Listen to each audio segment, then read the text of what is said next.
The first video, Introduction to Visual Representations of Imaging, What Makes a Great Mix, introduces you to our framework for displaying sounds visually.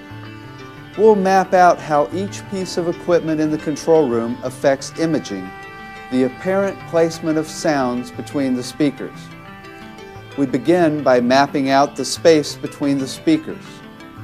Then we'll explain the mapping of sound to visuals. Once we have built a visual framework, we can then use it to explore all of the different types of mixes in the world. Then you'll have a good perspective on which to base your own values. The second video, Visual Representations of Studio Equipment, is an overview of the basic functions of each piece of equipment in the studio.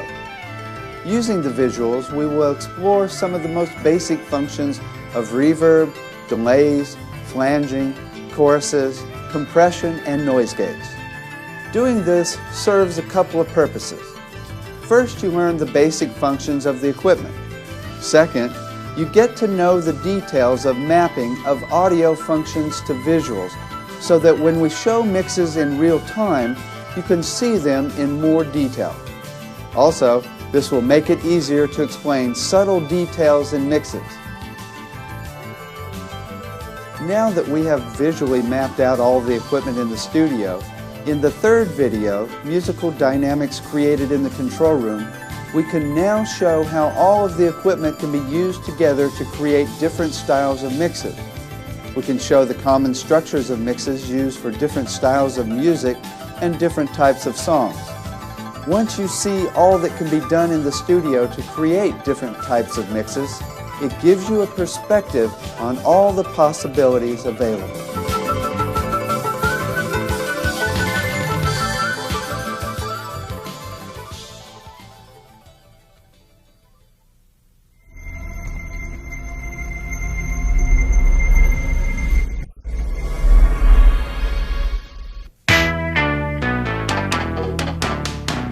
Hi, my name is David Gibson.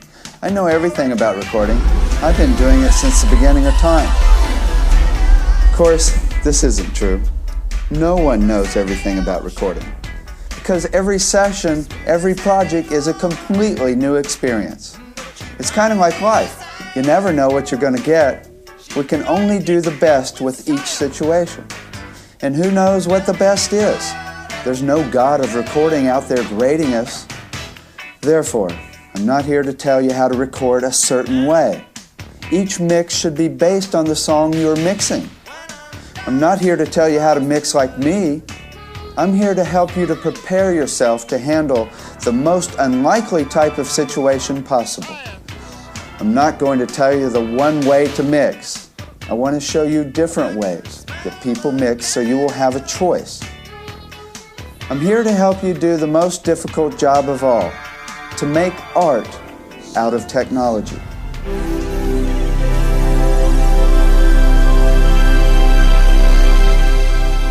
My main goal is to give you a perspective on how it all works together, how you use technical equipment to create art.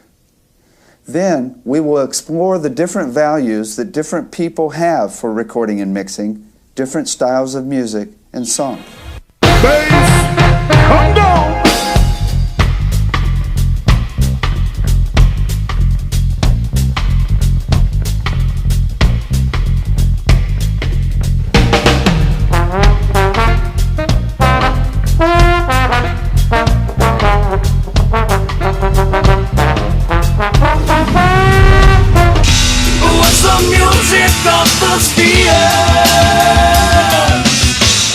What's the music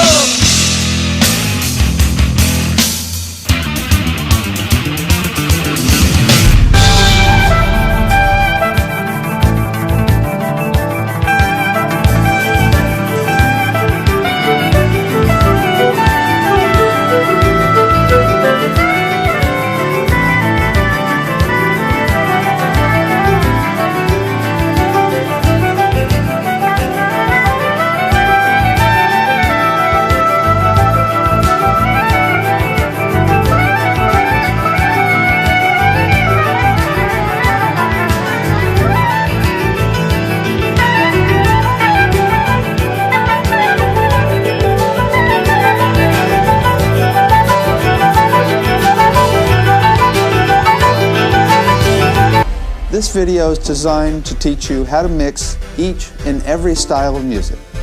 Now, this is a grand task. We're not here to teach you our own values for what makes a great mix. We only want to give you a perspective on what is possible so you can be creative on your own. Each and every song is mixed differently based on the song and style of music. Therefore, we won't simply mix a song and say, this is the way it's done. Instead, what we'll do is point out the common values that different people hold for mixing different styles of music. Each style of music has developed its own traditions for the way it has been mixed throughout the history of recording. For example, big band music, heavy metal, acoustic jazz, even rap and hip-hop have developed certain traditions in the way they've been mixed. This video has been designed to answer that elusive question, what makes a great mix? And how do you go about creating a great mix? You see, the big question is, once you know what all the equipment in the studio does, how do you use it to create a good mix? After you know what the knobs do, which way do you turn them? We'll show you a framework for explaining what a good mix is. Then we will use this framework to see what professional engineers are doing in the songs we like and you like. With such a framework, we can develop our own values for what makes a great mix. This video is not meant to tell you how to mix a song a particular way, because a mix is dependent on so many variables. The song and all of its details, the style of music, and the people involved.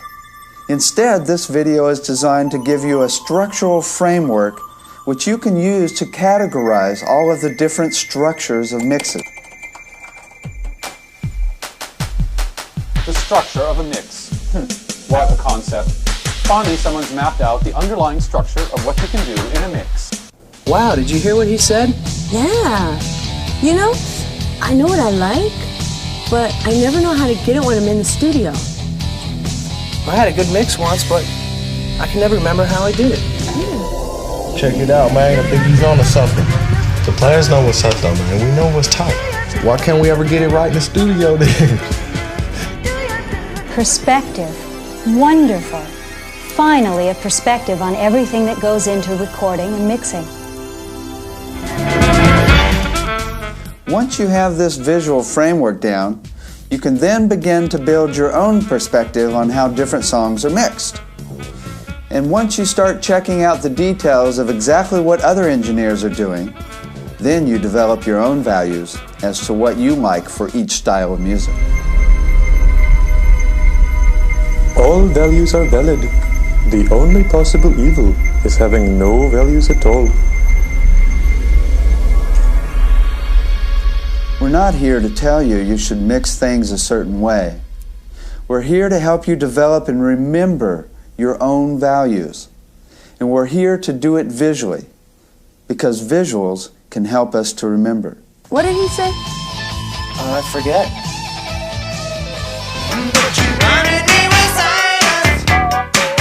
She blinded me with science.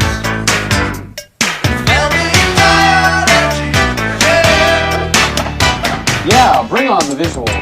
I like it when I can see what's happening. Many people are visually oriented.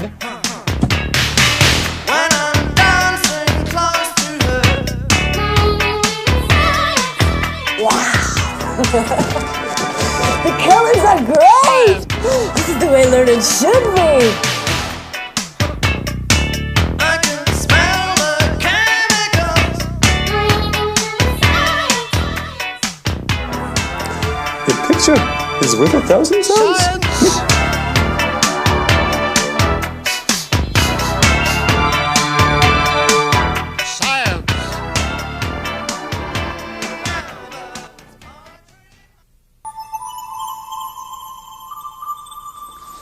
In order to be able to explain and show different styles of mixes, let's map out how each piece of equipment affects imaging, the apparent placement of sounds between the speakers.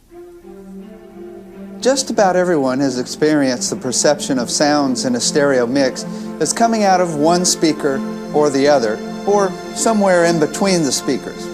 Now, if we pan a sound all the way over to the right, it's never going to come further right than the right speaker, right? But sometimes, you know, you hear it coming from other places in the room if you've got a really weird room or if the walls are strange. But in a studio, you would never hear it further right of the right speaker. Now, if we pan it to the left, no matter how far you pan it to the left, it will never sound further left of the left speaker. Some people think it's only going to sound this far left. Some people see it a couple of inches or even a foot further left of the left speaker. So therefore, we can draw boundaries just to the left of the left speaker and just to the right of the right speaker. So panning is mapped out as left to right. When I turn the pan pot here, you can hear the sound pan from left to right and from right to left, like that. Now, we're not talking about reality here.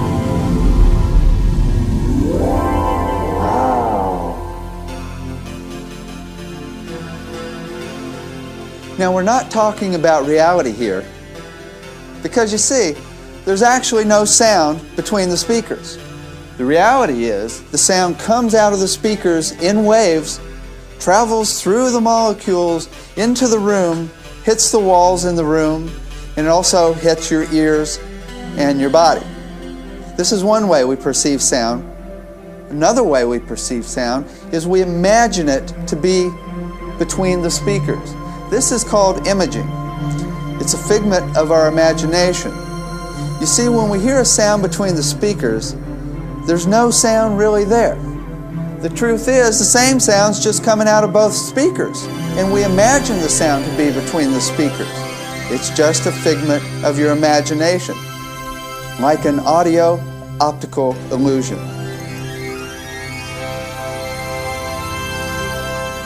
Also, you know when you hear a sound in the middle of your head when listening to headphones? Well, there's no sound there.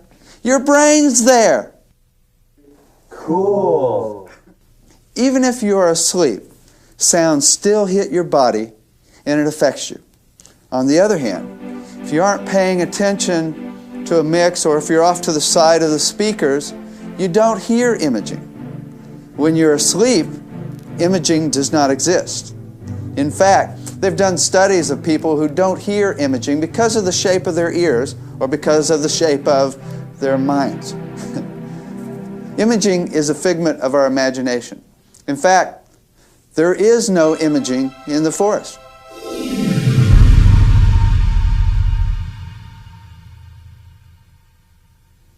Different people relate to sound in these two ways. Many people just feel the sound and perceive the music that way. Other people actually see the imaging between the speakers. Recording engineers are often obsessed by these dynamics that go on in this imaginary world of imaging.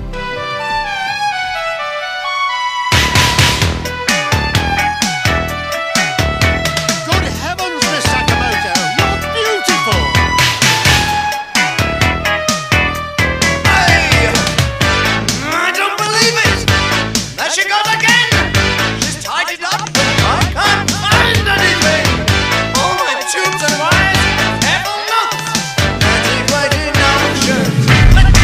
Now, let's continue with our mapping of mixing functions into the visual world. What about faders or volume controls? As you have probably noticed in some mixes, some sounds are right out front, normally vocals and lead instruments, while other instruments like strings and background vocals are often in the background. We'll map out volume as a function of front to back. This makes sense because louder sounds are normally closer to us, and softer sounds are commonly further away. Also, if we want to sound like a vocal to be out front in a mix, what do? Turn it up! Right. If you want something out front, turn it up. If you want something in the background, turn it down. I guess that's why they call them background vocals.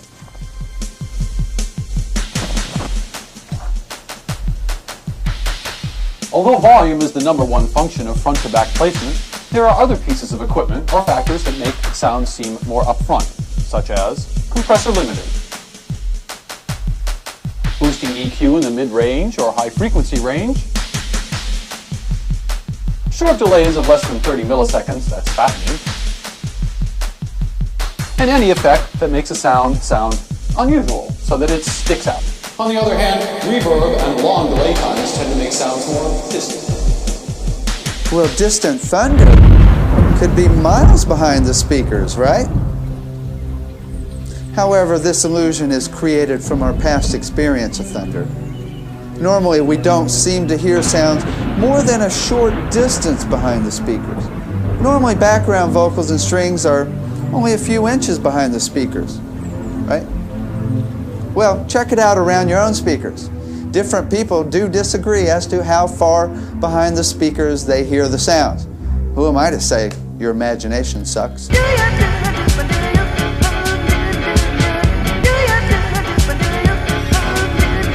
Now, no matter how loud you make a sound in a mix, sounds will never seem to come from more than a short distance from in front of the speakers.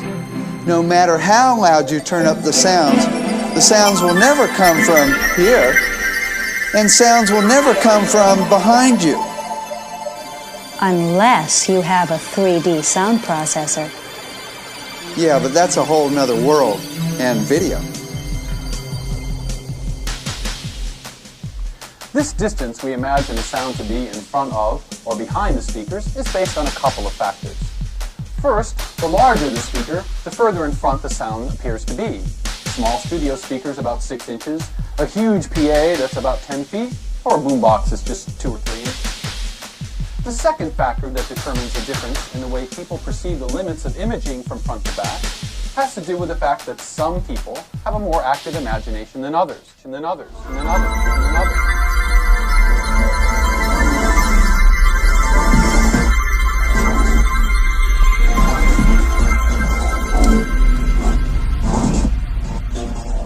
Now, one day, I noticed that high frequencies appear higher between the speakers, and low frequencies appear lower. Bells, cymbals, and strings seem to be right about here, whereas bass guitars and kick drums seem to be right about here. Check it out on your own system. Play a song and listen to where high-frequency sounds seem to be and where low-frequency sounds seem to be between the speakers. Most people agree highs are higher and lows are lower. That's probably why they call highs high and lows low. There are a number of reasons why this illusion exists. First of all, tweeters are often higher than woofers. But also, low frequencies come through the floor to your feet. High frequencies never come through the floor. Some studios are even calibrated as to exactly how many low frequencies come through to your feet. Another reason, though, is that we've got a low frequency resonator here, boosting the low frequencies, and we've got a high frequency resonator here, boosting the high frequencies. Singers, when they learn how to sing, are often taught, if they want to bring out the lows, sing from down here. Okay? So we have lows here, highs here. On a more esoteric level, there are energy centers that have been mapped out. These energy centers are called chakras.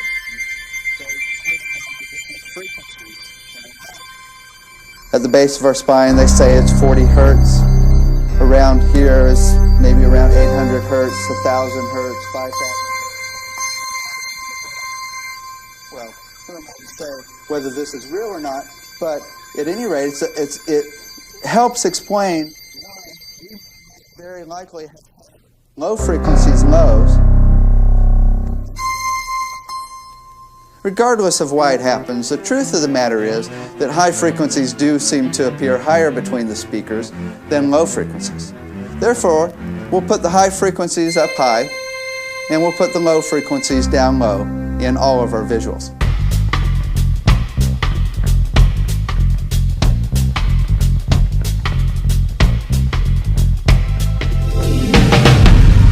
Now, no matter how high the frequencies in a sound, they'll never come from higher than the speakers themselves. I mean, they never come from the ceiling, right? You see, imaging is limited to the top of the speakers. Now, since bass frequencies come through the floor, the lower limit is down here, the floor, where the floor is. So check it out. No matter how far we pan the sound to the left, it's only going to go about this far. It's going to be a little bit in front of the speakers, a little bit behind the speakers, and to the top of the speakers. Then all the way across to the top, a little bit front, a little bit behind, down to the floor, all the way to the right speaker, about right here. Okay? So you can imagine this three-dimensional space right there. Now, this is a limited space between the speakers where a mix occurs. It only happens in this space right here.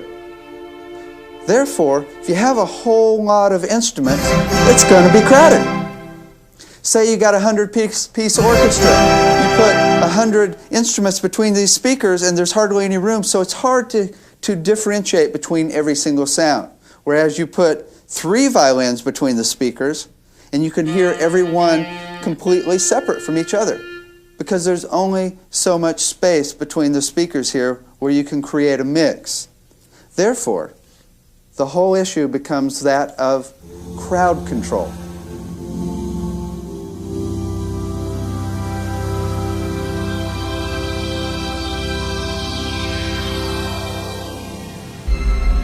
The ranges of control that an engineer has are the same as those of the sculptor. Both are working in 3 dimensions. We have now mapped out the space between the speakers where imaging occurs. This is a stage or palette where we can create different structures of mixes. Now let's discuss the elements that we can place between the speakers.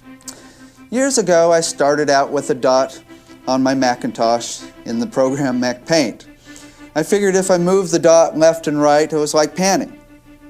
However, after a while, I realized that you can commonly have 2 sounds in the same spot between the speakers and still hear both of the sounds. Therefore, I got a 3D program so that I could make the images be see-through or transparent. Now, using the equipment in the studio, we can place any sound anywhere in the 3D stereo field with volume faders, pan pots, and EQ. With panning, we can move a sphere left and right. With volume, we can move the sphere front to back. With equalization, we can move the sound up and down, at least a little bit. Of course, no matter how much bass we add to a piccolo, we'll never be able to get it to rumble the floor. And we won't be able to put a bass guitar in the sky. But if we are mapping out pitch as a function of up and down with EQ, we can raise the sound up or down at least a little bit. So, as you see, we can place the sound anywhere between the speakers in 3D with volume, panning, and EQ. Now, the whole goal here is to show how much space each sound takes up between the speakers, so we can deal with the big problem of masking. Just how big is each sound in this world of imaging? This is important because sometimes one sound will hide another sound when they are in the same place.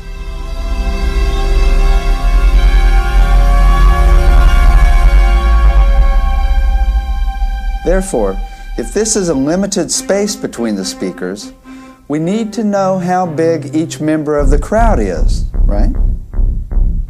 First, bass instruments seem to take up more space between the speakers, so we make them big. Think about it. Put 3 bass guitars in a mix, and what do you have? Hip-hop? Yeah, but in any other style of music, you end up with Mud City. I mean, you put 3 bass guitars in a mix, and it fills up the space between the speakers completely.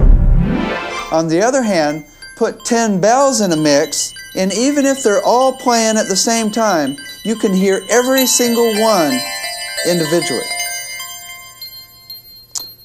Because bass instruments are bigger in the world of image, and they mask other sounds more, They hide other sounds in a mix, especially when turned up loud.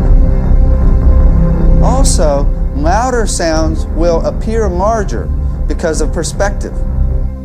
This also rings true because louder sounds do mask other sounds more. A guitar that is extremely loud in a mix will tend to mask the other sounds more than if it were soft in the mix.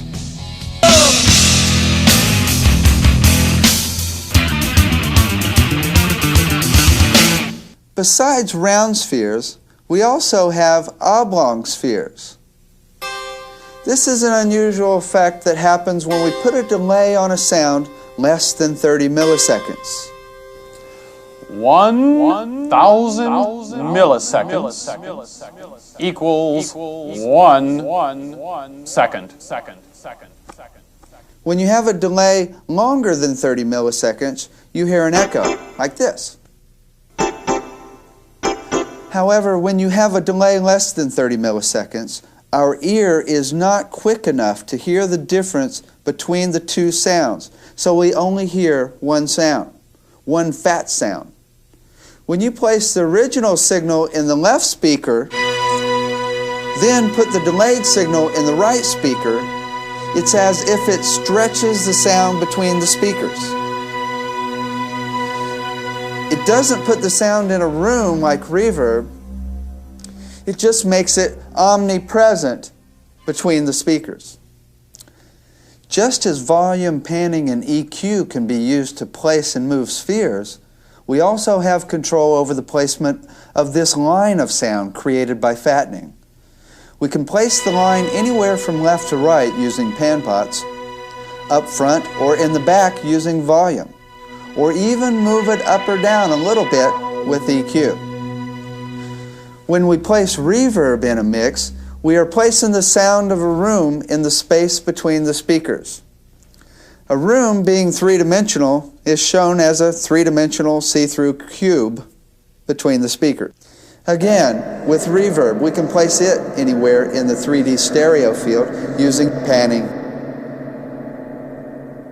volume, and EQ.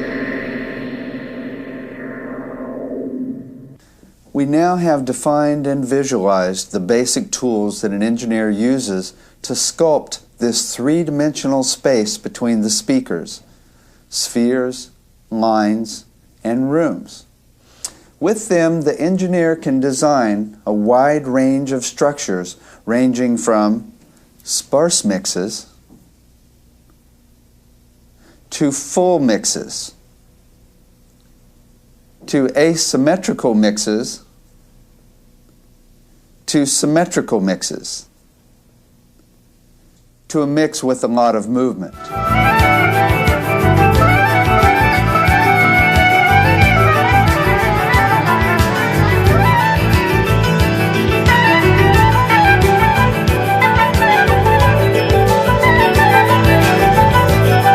As previously mentioned, the art of mixing is the creative placement and movement of these sound images.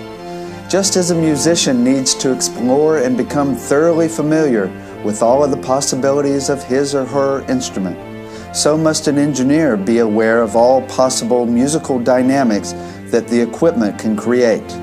And he or she must be adept at coming up with any structure of mix that can be conceived. Mixes can be transparent or invisible. Some styles of music have traditionally been made to be invisible so you don't hear the mix, like acoustic jazz, bluegrass, or folk music. On the other hand, the mix could be quite visible. In some styles of music, engineers often use the equipment in the studio to create musical dynamics. The mix is utilized almost like another instrument in the song. Regardless of the style of music, the one thing we can all agree on is that the mix should be appropriate for the song. The mix should fit the song like clothing suits your personality. The mix can be used as a tool to enhance the song and highlight certain aspects, or it can be used to create tension or chaos when appropriate. Regardless of how it fits, the mix should fit the style of music and song in some way. The creative engineer pushes the limits of what has already been done.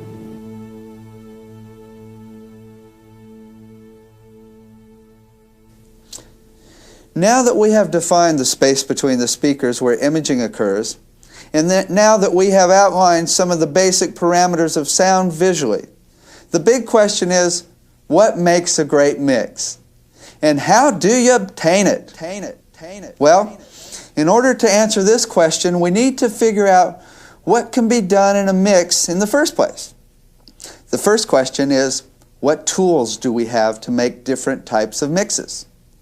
What are the tools we have to create the dynamics an engineer creates? Well, as previously shown, we have volume, panning, EQ, and effects. These are the tools you use to create a mix. Now, there are many other things that contribute to a great recording that can be refined during the recording session. These dynamics of the song include concept, melody, harmony, rhythm, the lyrics, the song structure, the arrangement and instrumentation, the band's performance, and the quality of the recording and the equipment. The mix is only one aspect of a recorded piece of music.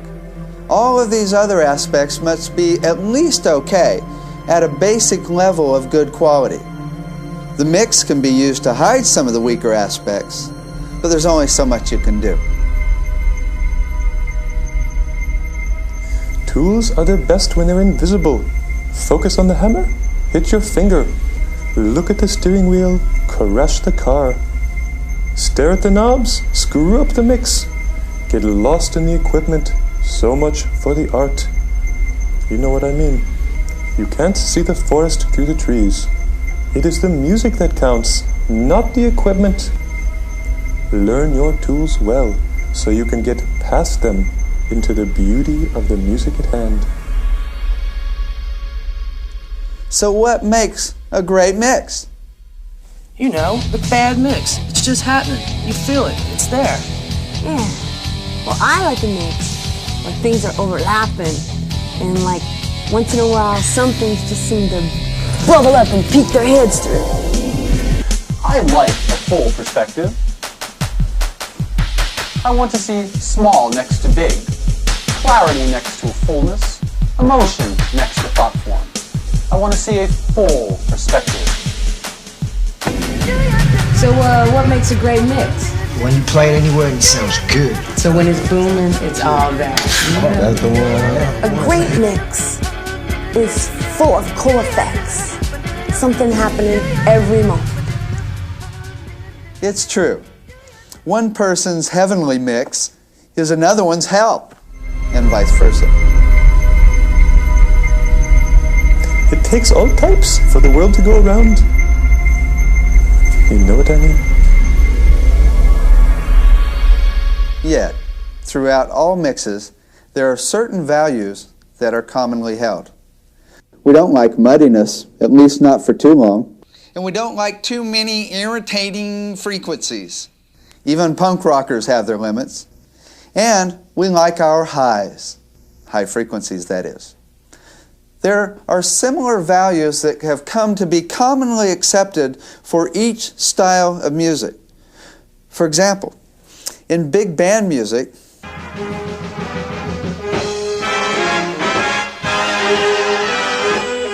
if you turn up the kick drum too loud, they'll kill you.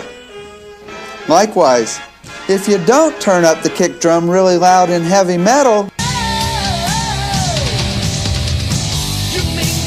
and rap, they'll kill you too.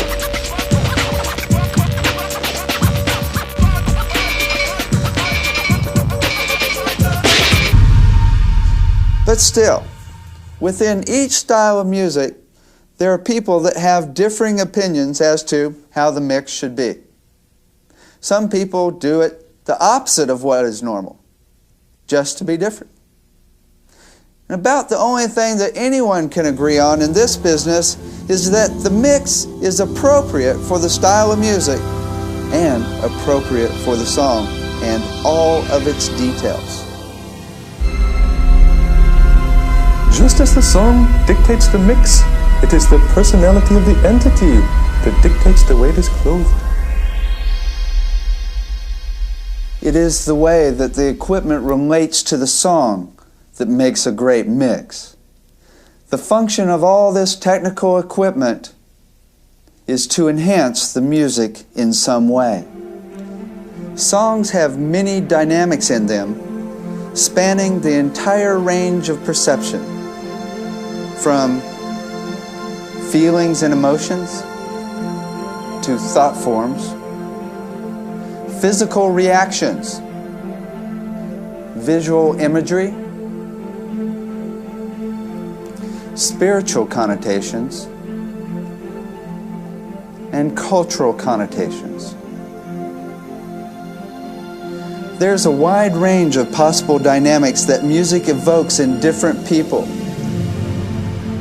The mixing board and all of the equipment in the studio can also create musical dynamics that also affect us in similar musical ways. The art of mixing is the way in which the dynamics we create with the equipment in the studio interface with the dynamics apparent in songs. Making the relationship of these dynamics work is the art of the recording engineer.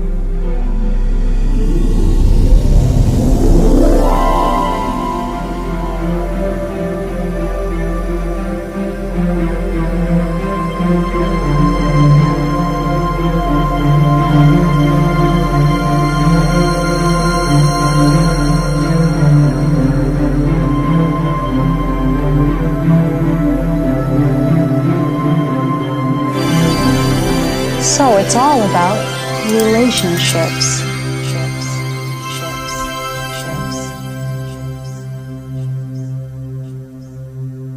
The first video in the series was designed as an introduction to our visual framework for representing sounds in a mix. In this video we have covered, and you've learned, that we perceive sounds in a mix two ways. One, we feel the sound waves hitting our ears and our body. Second, we imagine the sounds between the speakers. This is imaging, the apparent placement of sounds between the speakers. We also learned about the limits of imaging. First, you normally don't hear sounds further left or right of the speakers themselves. Second, you don't hear sounds more than a couple of feet in front of or behind the speakers. And you don't hear sounds much higher than the speakers themselves. But we do hear sounds come through the floor. We also learned that this is a limited space between the speakers. When you have a lot of sounds in the mix, they fill up the space, causing masking. With only a few sounds in the mix, there is plenty of room and they sound clearer. Therefore, it all becomes a function of crowd control. We also learned that you can move sounds around in this three-dimensional space between the speakers with panning, volume, and EQ. Then, we discussed delays and how you can stretch the sound between the speakers, making it fatter, although it does take up more space in the mix. We discussed reverb and how it takes up a ton of space between the speakers and how it can be moved around in the mix. Then, we gave you an introduction of what is to come in future videos as we briefly discussed different structures of mixes. We discussed how the mix should fit the style of music and the details of the song. And we ended by showing how the dynamics that we can create with the technical equipment relate to the dynamics found in the music itself.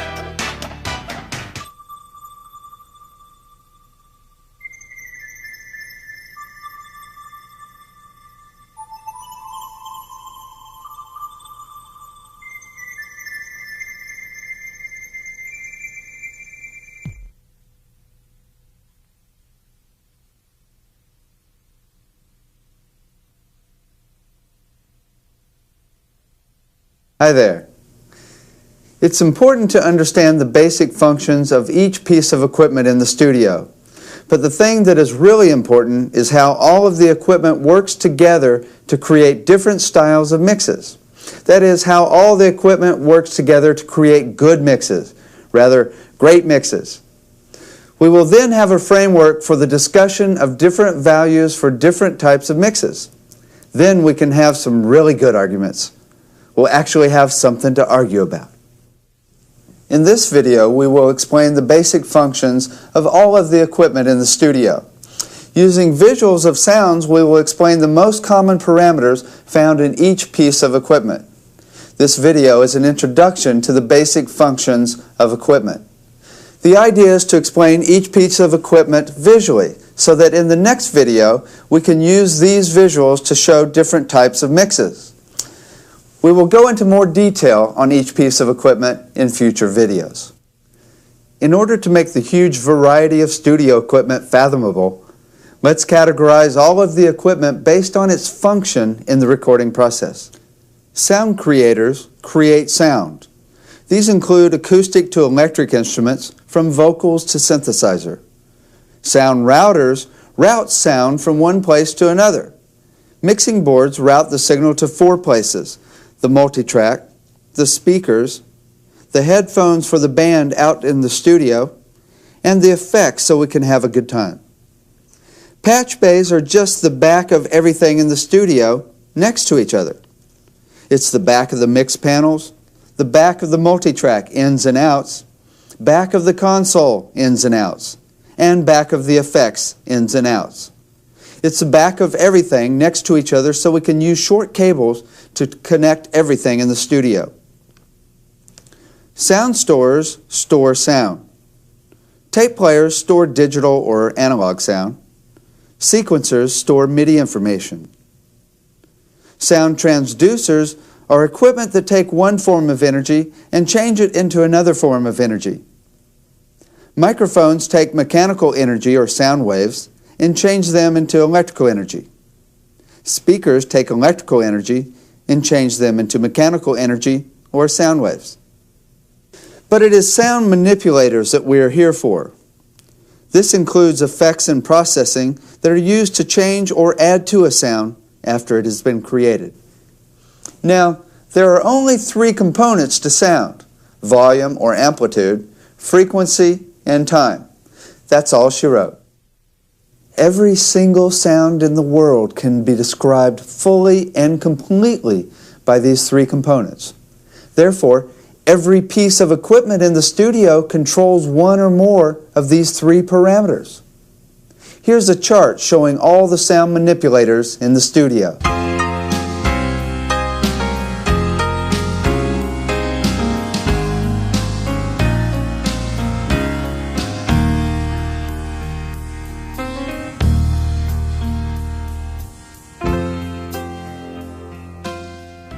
Volume of the faders is shown as a function of front to back. Frequency is shown as a function of up and down. Time is shown in real time. That is, when a sound occurs, the visual representing that sound will appear and flash. In the first video of the series, we showed how we mapped out volume as a function of front to back. As previously mentioned, we can use volume faders to place a sound out front, in the background, or anywhere in between. In the next video, we will cover how volume relationships can be used to create different musical dynamics. When we set volume relationships in a mix, we use apparent volumes to decide on the relative balance, not just the voltage of the signals going through the fader. If we were just using where the faders are set relative to each other, then we could mix without even listening.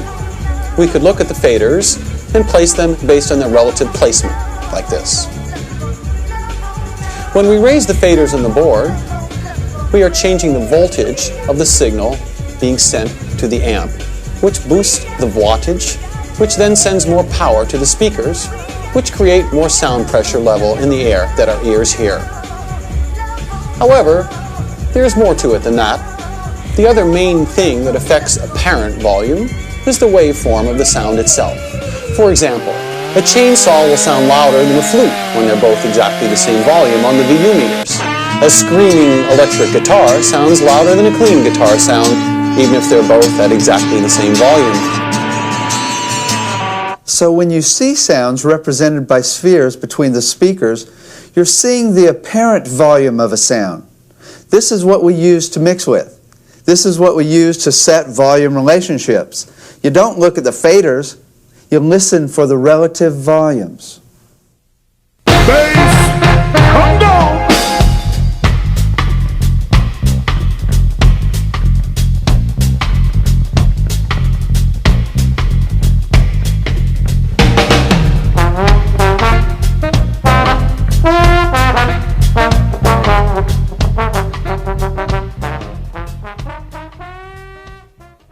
Also, as previously mentioned in the first video, panning is naturally mapped out as left to right.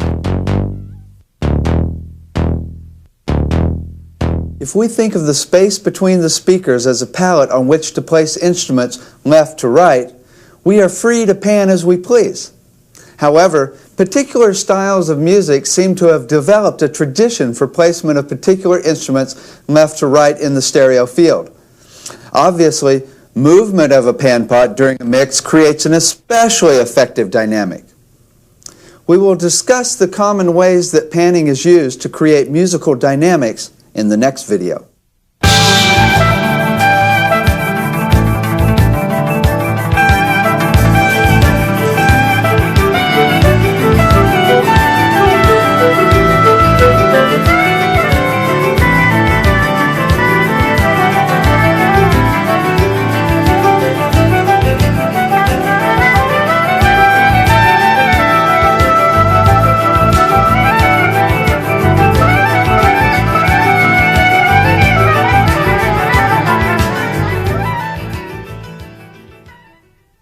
Compressor limiters are volume functions. Their main purpose is to turn the volume down. Compressor limiters turn the volume down when the volume goes above a certain threshold. When the volume is below a certain threshold, the compressor limiter does nothing unless broken or cheap. The two main functions of a compressor limiter are: one, to get less noise on tape, a better signal-to-noise ratio. This is accomplished by compressing the signal on the way to the multitrack. And two, to stabilize the sound between the speakers. The first function, to get less hiss from tape, is the original reason that compressor limiters were first introduced into the studio. Let me explain it this way. Say I'm humming along at a low volume, then all of a sudden it gets really loud. Do-do-do-do-do-do-do. Wah! Well, the problem is, unless we turn down the fader, we're going to get distortion. And you can't have distortion. Get distortion, go to jail. So, you turn the volume down. But then, the low volume humming barely moves the needles on the tape player. And as you know, if the needles barely move, you hear as much tape noise as you do signal. It's called a bad signal-to-noise ratio, and it kind of sounds like shh. So, you turn down the peaks and then raise the overall volume above the noise on the tape, getting less hiss. The second function of a compressor limiter is to stabilize the image of the sound between the speakers. Check it out. When a bunch of sounds are bouncing up and down like VU meters, it can get to be extremely chaotic. But if we stabilize one of the sounds, it's easier to focus on it. Therefore, it seems more present just because our mind can focus on it. It's more stable. Now, if you stabilize all of the sounds in the mix, the whole mix will seem more present or clearer. There are two main things that determine how much you compress.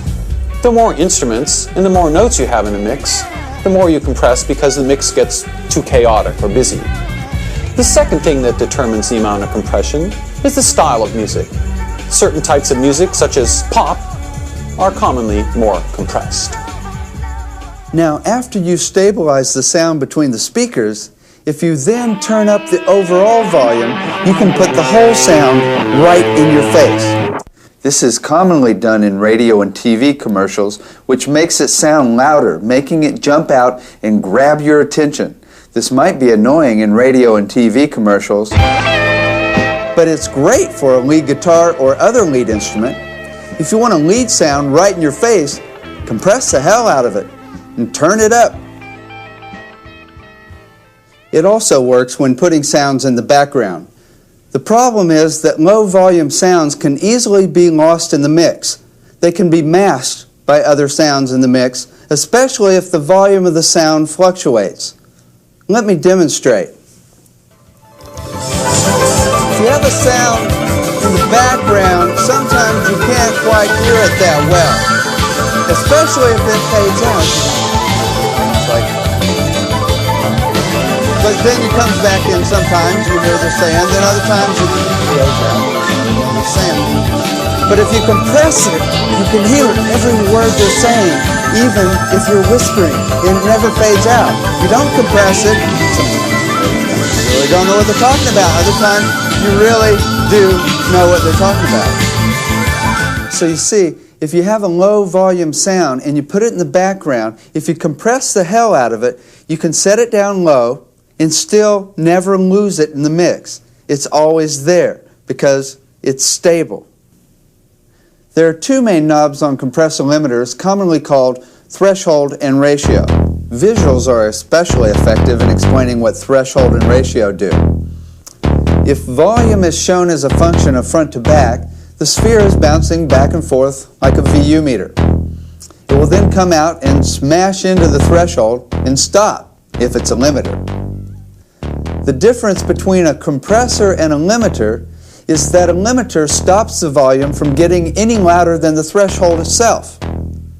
A compressor, on the other hand, allows the volume to get a bit louder based on a ratio or percentage. Check it out. If we set the ratio to 2 to 1, it will go this far. If we set the ratio to 10 to 1, it will only go this far past the threshold. A good starting point is to set the ratio to 4 to 1. This is so that it turns the volume down without squashing. A squash sound sounds like this. Wah! The truth of the matter is you can set the ratio wherever you like. But also true is the fact that most people who are just starting out can't hear the difference between ratio settings very well. Until you can tell, 4 to 1 is a good place to start. Now this is how you set the threshold. The thing is, you don't look at the threshold knob. Well, you have to look at it for a second in order to get your hand on it. Then you look at the gain reduction meters, which show how much the compressor is turning the volume down. You turn the threshold knob until you get a maximum of 6 dB of gain reduction, regardless of the ratio setting. For some instruments like lead guitar or screamer type vocals, you can set the maximum level at 10 dB of gain reduction. These are the levels you can set it at so that you turn the volume down some without squashing it. Once you hear compression really well, set it the way you want. Until then, try setting the ratio at 4 to 1 and setting the threshold for 6 dB of gain reduction.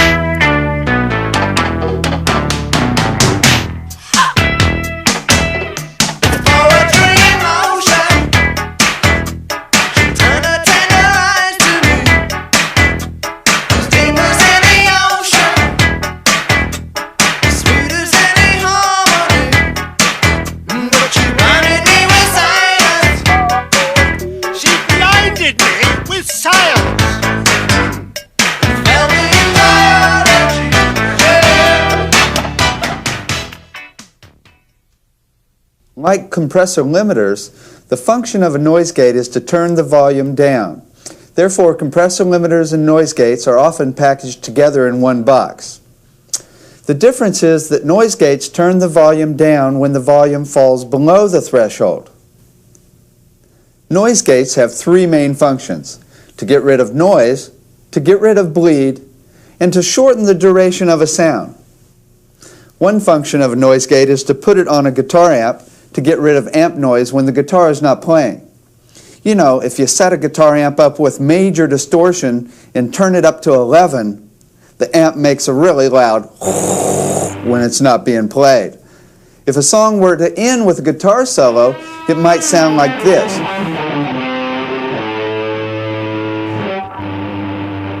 Now, if we set the threshold correctly, it will sound like this.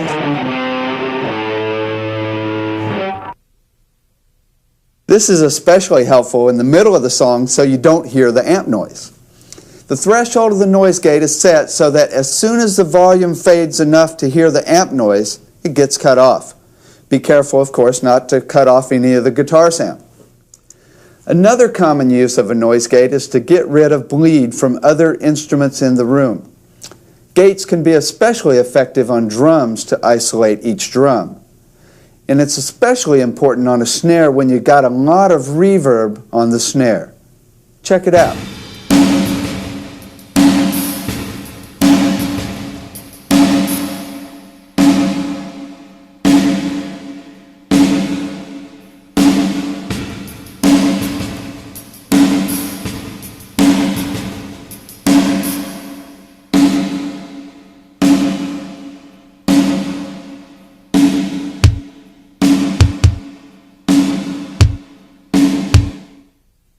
When volume is shown as front to back and the volume falls below the threshold, the sound will disappear. Noise gates can also be used to shorten the duration of a sound. This can make a sound shorter, which can be used as a quite bizarre effect. The threshold on a noise gate should be set so that it cuts the noise or bleed but doesn't cut the main signal.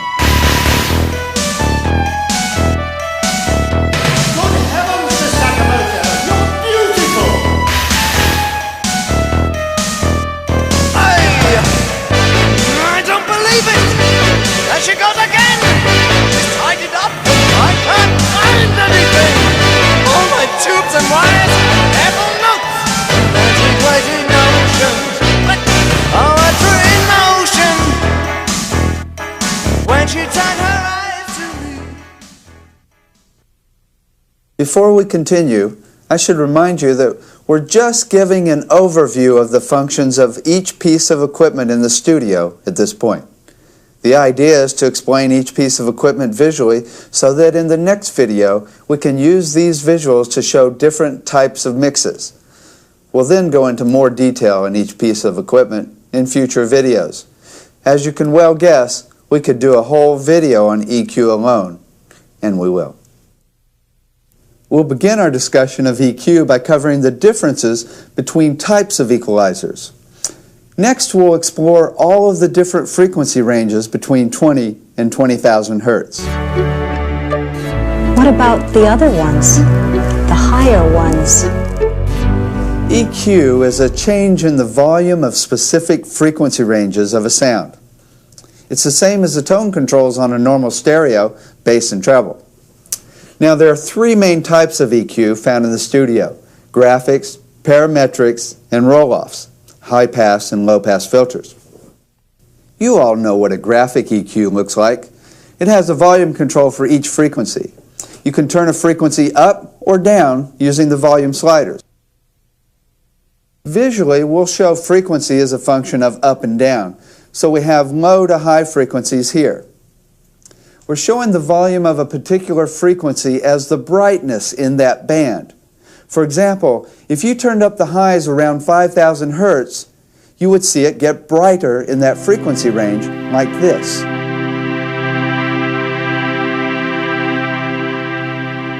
On a graphic EQ, you choose which frequency you will turn up or down by putting your finger on the correct slider. On a parametric EQ, you turn the frequency sweep knob in order to select the frequency that you want to turn up or down.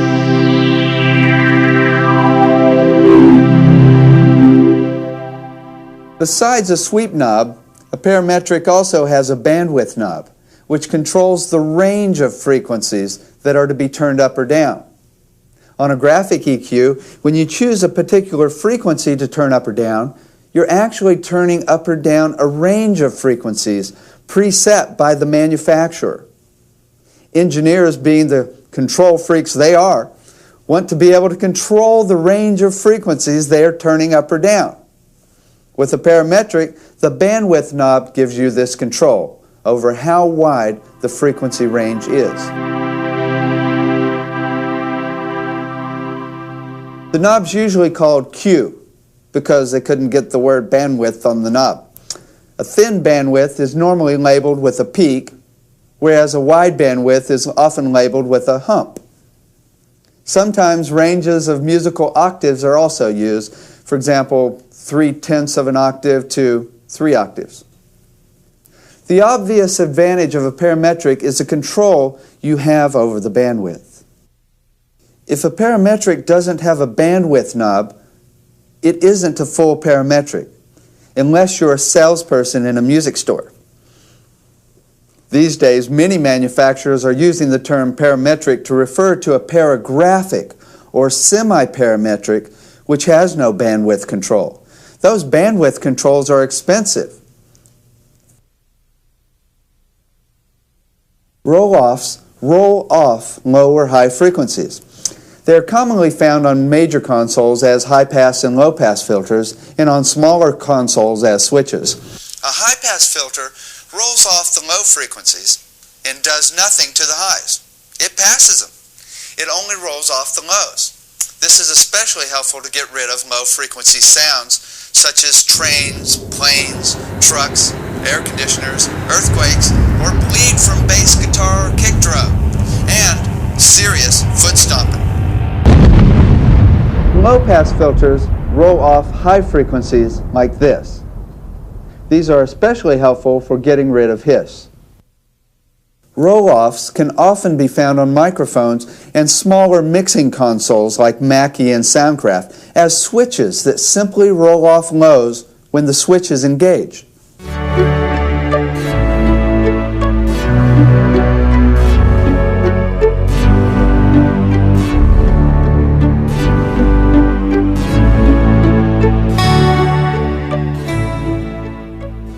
It is important to get to know all of the frequencies of sound by name. You see, the truth of the matter is that we know all of the frequencies from 20 to 20,000 hertz by heart. Our entire system, our entire psyche was designed to perceive sound. Not only our ears, but every cell in our body is designed to perceive frequencies. Here's a picture of a water molecule inside a cell of our skin, reacting to certain frequencies. Actually, when we hear sound, every single molecule in our entire body is creating a pattern based on the sound coming in. This means that our entire body is perceiving sound, not just our ears. You see, we were born to hum, to sound that is.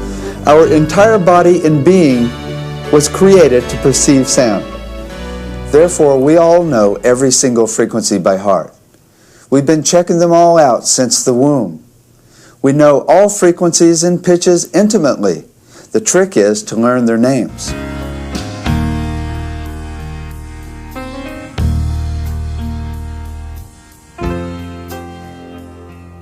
We'll get into more detail on all of the frequency ranges and how to remember them in future videos. Then you'll be able to remember what boosting or cutting each frequency does to each instrument in the world. Specialists don't seem to agree on how different frequencies affect us emotionally. Quite understandable because of the subjective nature of frequency perception. Psychologists to philosophers have written books about how sounds affect us emotionally, and how people have organized their ways of perceiving difference in frequency. Different frequencies do affect us differently, both physiologically and psychologically, not to mention spiritually. However, even more powerful than the way specific frequencies make us feel is the way that combinations of frequencies make us feel.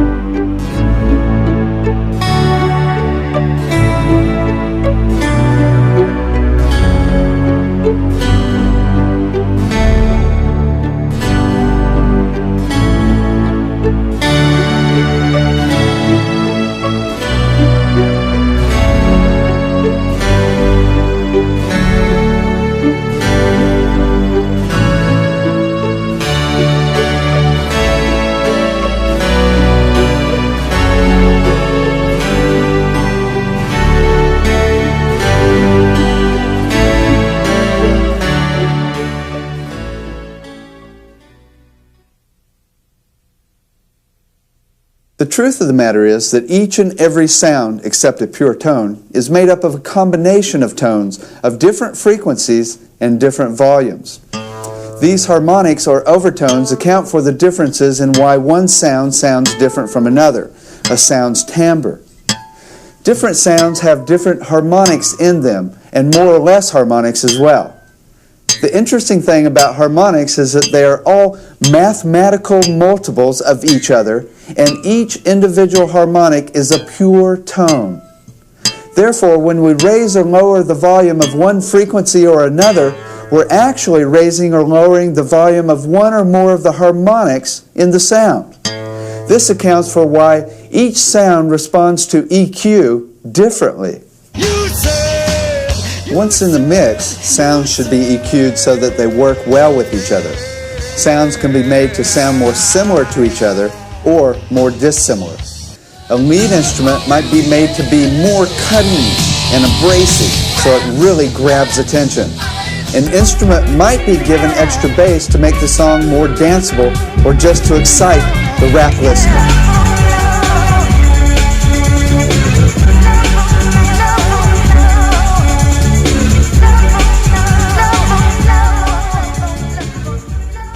There's an important technique that you might find helpful for checking the relative equalization of each sound in a mix. First, scan the high frequencies and check the relative brightness of all of the sounds in the entire song. Make sure that all of them are as bright as you want them. Often they should have a similar amount of brightness, but sometimes you want some sounds to be even brighter than others. Sometimes you might want them to be duller than others. Second, scan the mid-range frequencies and check for the relative volume of mid-range frequencies across all of the instruments. Mid-range frequencies kind of stick out when boosted a lot. Make sure that all of the instruments have the amount of mid-range frequencies in them that you want. Just like highs, often they should have a similar amount of mid-range frequencies. However, sometimes you want some sounds to stick out more and grab your attention. Third, scan the bass frequencies and check for the relative volume of bass in each sound that hangs out in the bass range. For example, check the relative amount of bass frequencies present in the kick drum compared to the amount of bass in the bass guitar. Check it out and make sure that it's the way you want it to be. This frequency range is the one that is most commonly missed when mixing an album or project. This has been an introduction to EQs and equalizations. Check out future videos for more detail.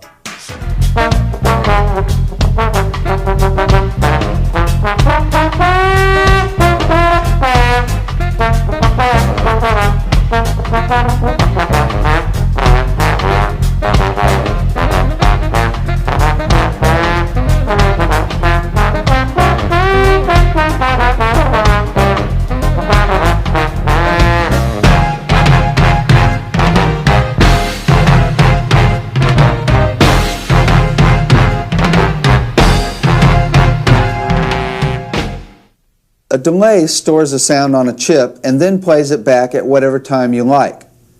The delayed signal can also be fed back into the input to get the well-known sound of feedback or regeneration where the signal repeats.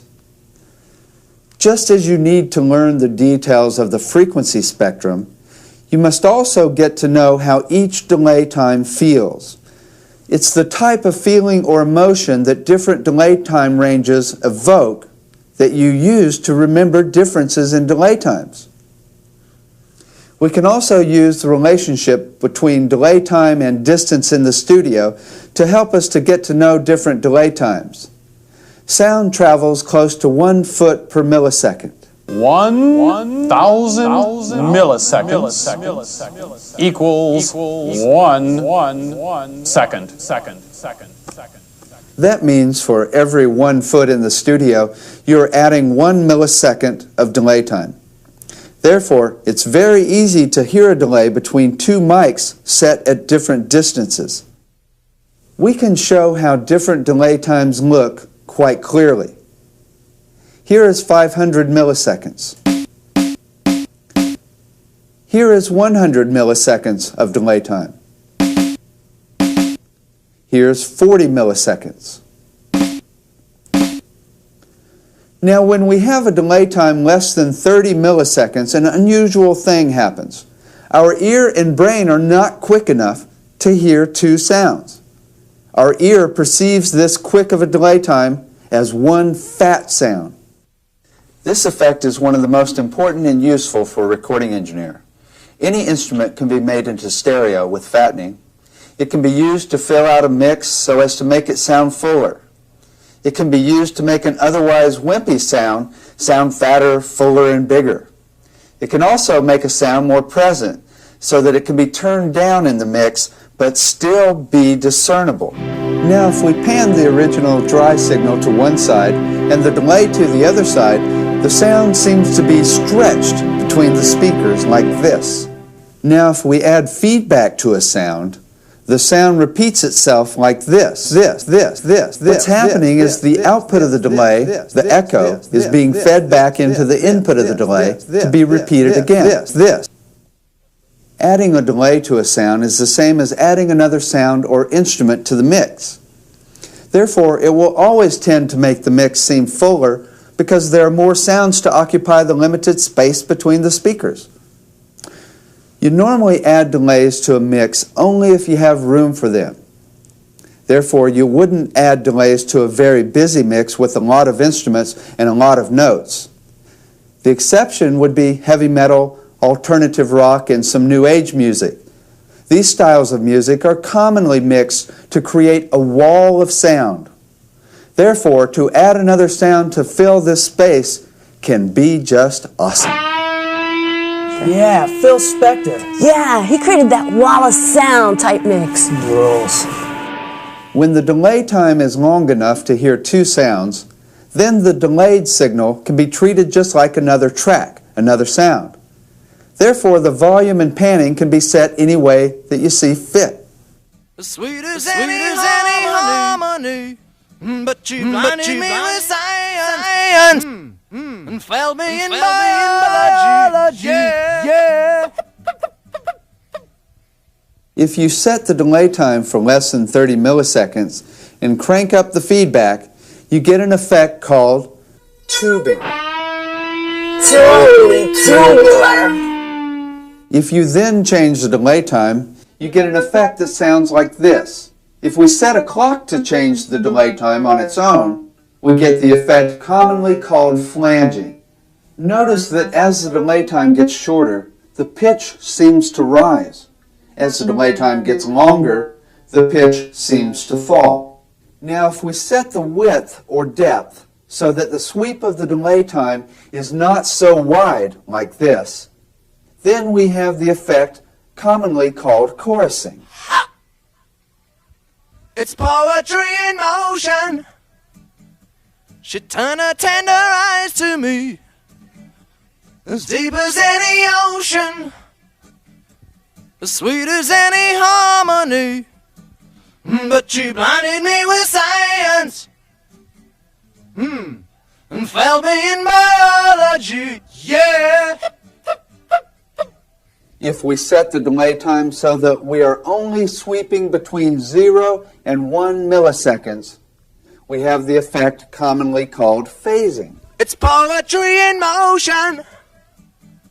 She turned her tender eyes to me, as deep as any ocean, as sweet as any harmony, but you blinded me with science, and failed me in biology. Yeah. All of these effects, flanging, chorusing, and phasing, are just changing short delay times with lots of feedback or regeneration. In 1957, Tony Fisher was doing an album when someone accidentally leaned on the reels of the tape player like this. The tape slowed down, and then when they got back up, it sped back up to normal speed like this. The band went, cool, let's put it on the record. The song, The Big Hurt, went to number 3 on the charts in 1957. Now you can also change the speed or rate of the flange, like so.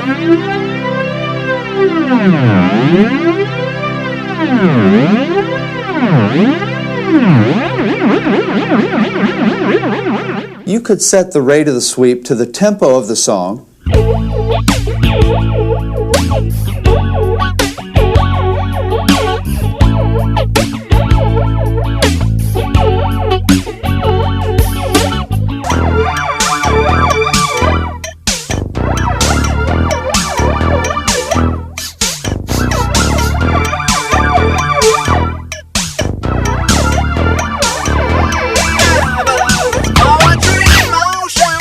or you could set it so that it is rising on one chord and going down on another chord.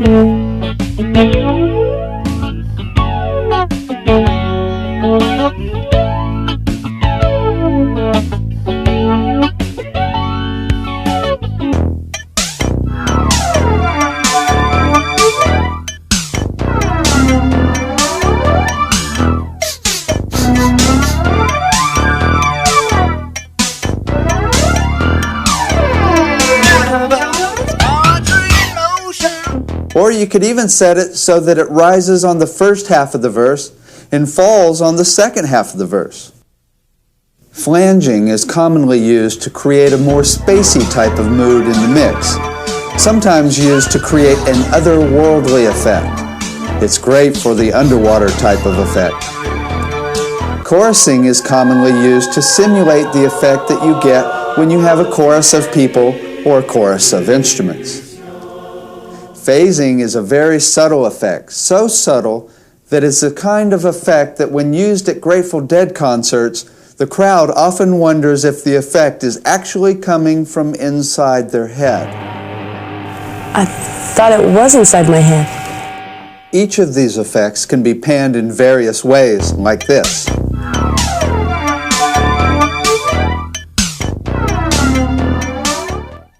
Each can also be brought out front with volume, and raised or lowered a little bit with EQ.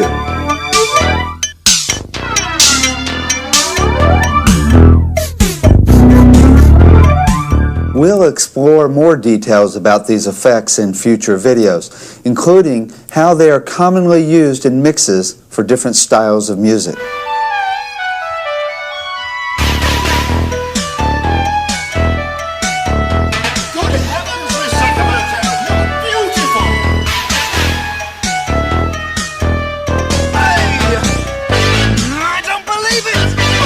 She goes again! She's tied it up! I can't find anything! All my tubes and wires have all knots! Right in directions, but all to emotion. Reverb is made up of thousands and thousands of delay times. When you first hear a sound in a room, the sound continues traveling out at around 700 miles per hour and hits the walls, bounces back from the walls, all at different distances, and comes back to us as hundreds of delay times. All of these delay times wash together to make the sound we know as reverb. When we place reverb in a mix, it's just like we are placing the sound of a room between the speakers.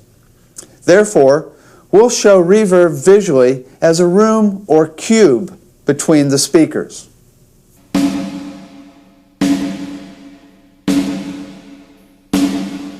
There are certain parameters of control that are commonly found in reverb units.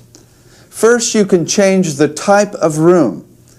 You can think of it as different types of rooms between the speakers like this: halls,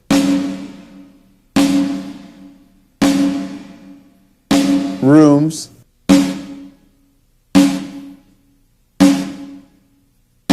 chambers,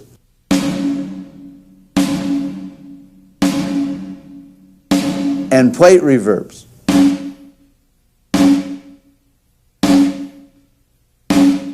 You can also change reverb time, the duration of how long the reverb lasts. Long reverb time would look like this.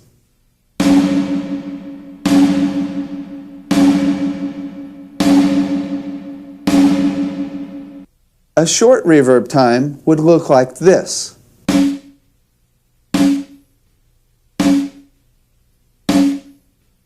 When a sound occurs, it takes a while for the sound to travel out and hit walls before you hear the reverb come back. This time of silence before the reverb begins is called pre-delay time. A really long pre-delay time would look like this.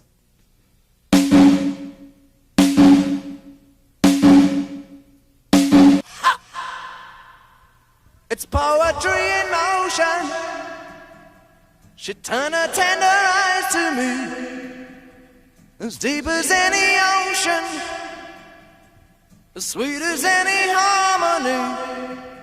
But she blinded me with science, and failed me in biology. Yeah. It's poetry in motion.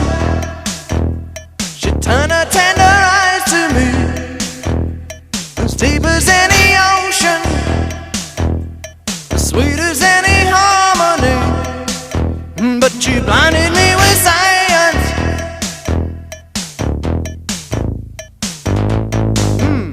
and failed me in biology. Yeah. But a natural room, like an auditorium, has a short pre-delay time that would look like this.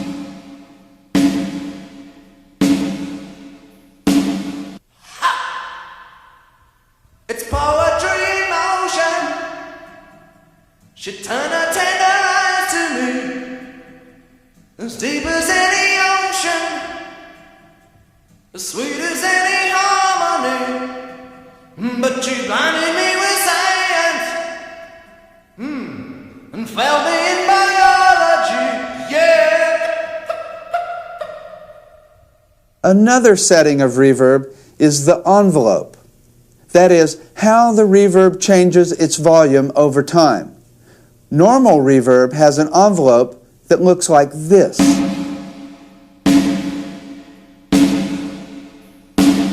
Engineers, being the bored people they are, thought to put a noise gate on this natural reverb, which then chops it off. Therefore, the volume stays even, then stops abruptly, like this.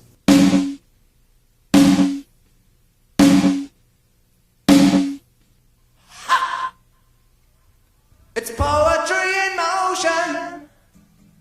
She turned her tender eyes to me, as deep as any ocean, as sweet as any harmony. But she blinded me with science, and failed me in biology. Yeah. It's poetry in motion. She turned her tender eyes to me, as deep as any ocean, as sweet as any harmony. But she blinded me with science,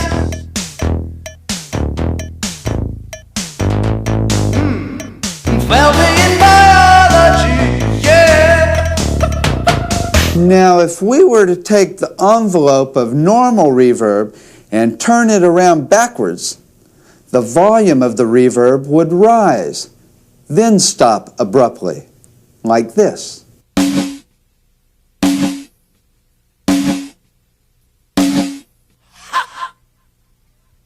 It's poetry in motion. She turned her tender eyes to me, as deep as any ocean, as sweet as any harmony. But she blinded me with science, and failed me in biology. Yeah. It's poetry in motion. She turned her tender eyes to me, as deep as any ocean, as sweet as any harmony. But she blinded me with science,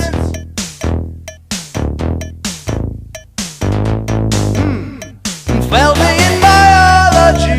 Yeah. Now, if we were to take the tape and play it backwards, it would sound like this. Now, if we put reverb on the vocal and record it on some open tracks, then turn the tape around to run forward, we'll get an effect like this.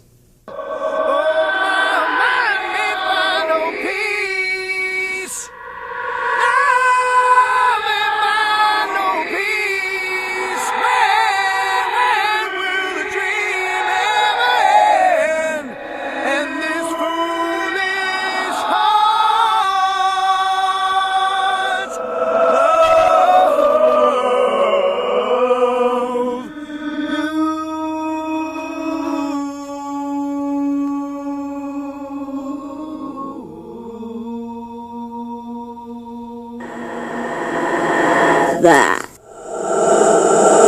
So cool. This effect is called preverb. It's the most evil effect that can be created in the studio because only the devil could put an effect on something before it even happens. Therefore, it has been used in every scary movie made, including The Exorcist and Poltergeist, and of course, it's Ozzy Osbourne's favorite effect. It can also be fun as hell, too.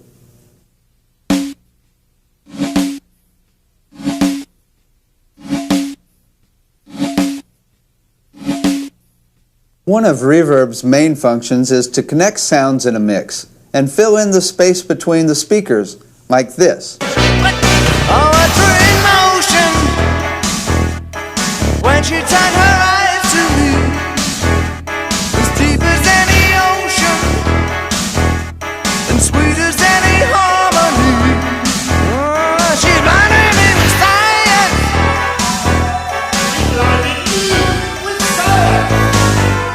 She's blinding me with.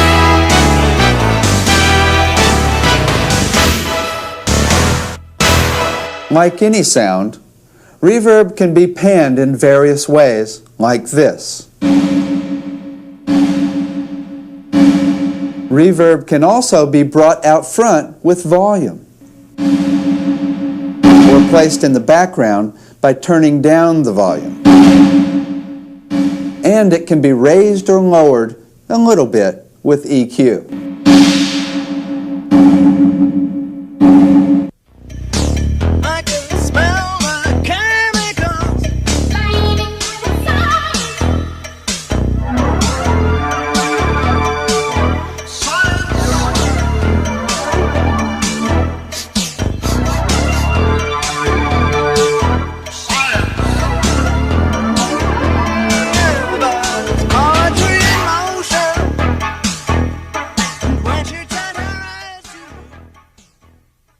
We have covered volume changes, panning, EQ, compressor limiters, noise gates,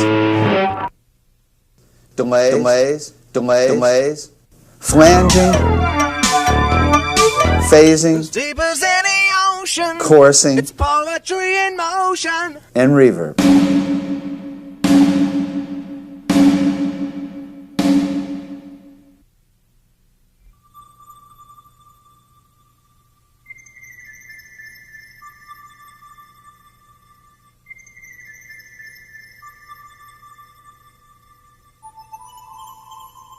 Now that we have covered each piece of equipment in the studio, we can now use these visuals to show different classic styles of mixes in the next video.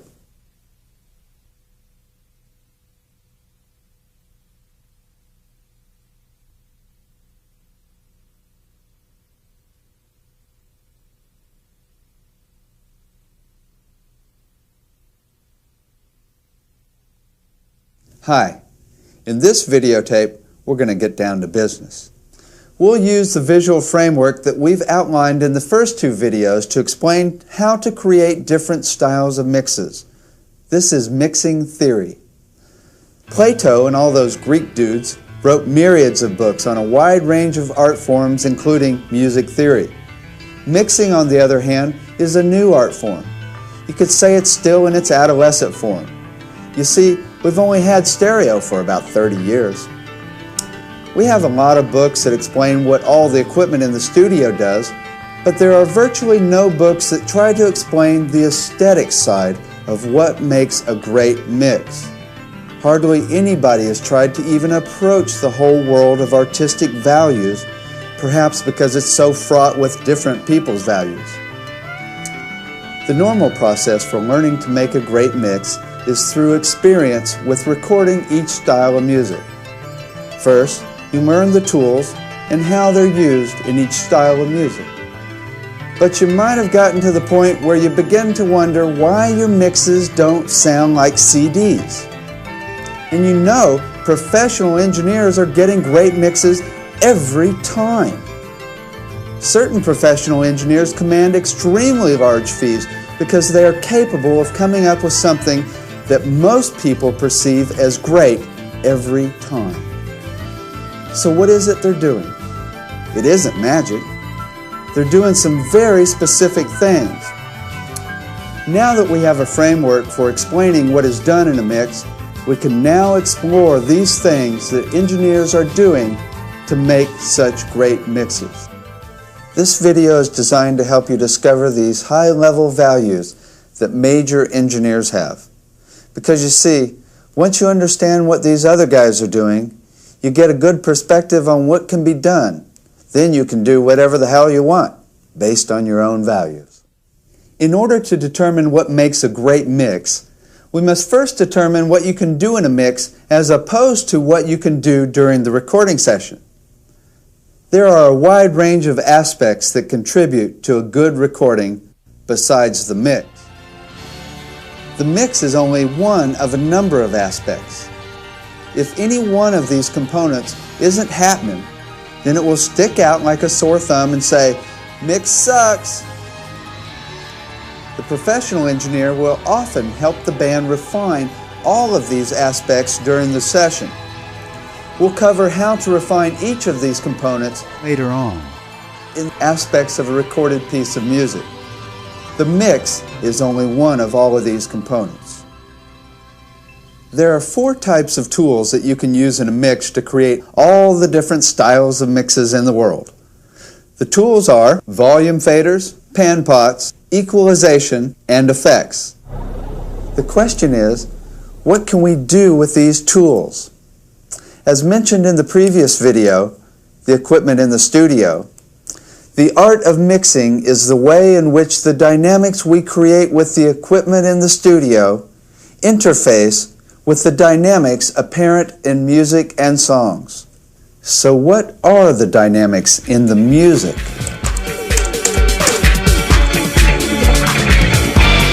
When we speak about dynamics, we're not talking about common terminology used for volume dynamics.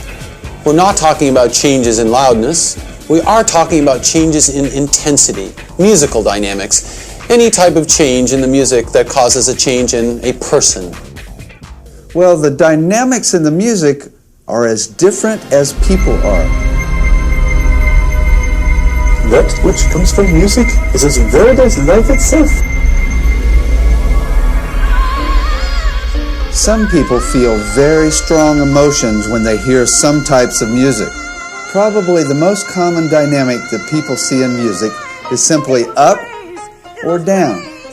Whatever the content of the up or down is, this is a common perception around music. Some people see structure in music, and sometimes they relate these structures to common structures found in the world, such as buildings, bridges, and pyramids. Some people actually see the workings of the brain in a song. They see the way in which our minds work as being the same as the flow of the song. Some people even think of songs as thought forms. In fact, some bands write their music in this way to represent the way our brains work. This explains the common theory that music is just an extension of our personalities. You've got it backwards, Grasshopper. The music came first. You are an extension of the music. Some people relate to music through music theory. They see notes on a scale, they see intervals, they see chords. They see the structure of the song in musical terminology. Some people have physical reactions, like dancing.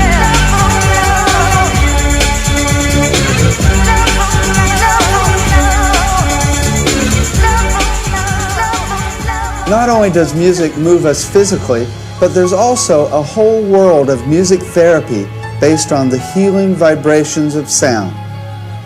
Some people see visual imagery. Walt Disney saw all kinds of things, including flying elephants.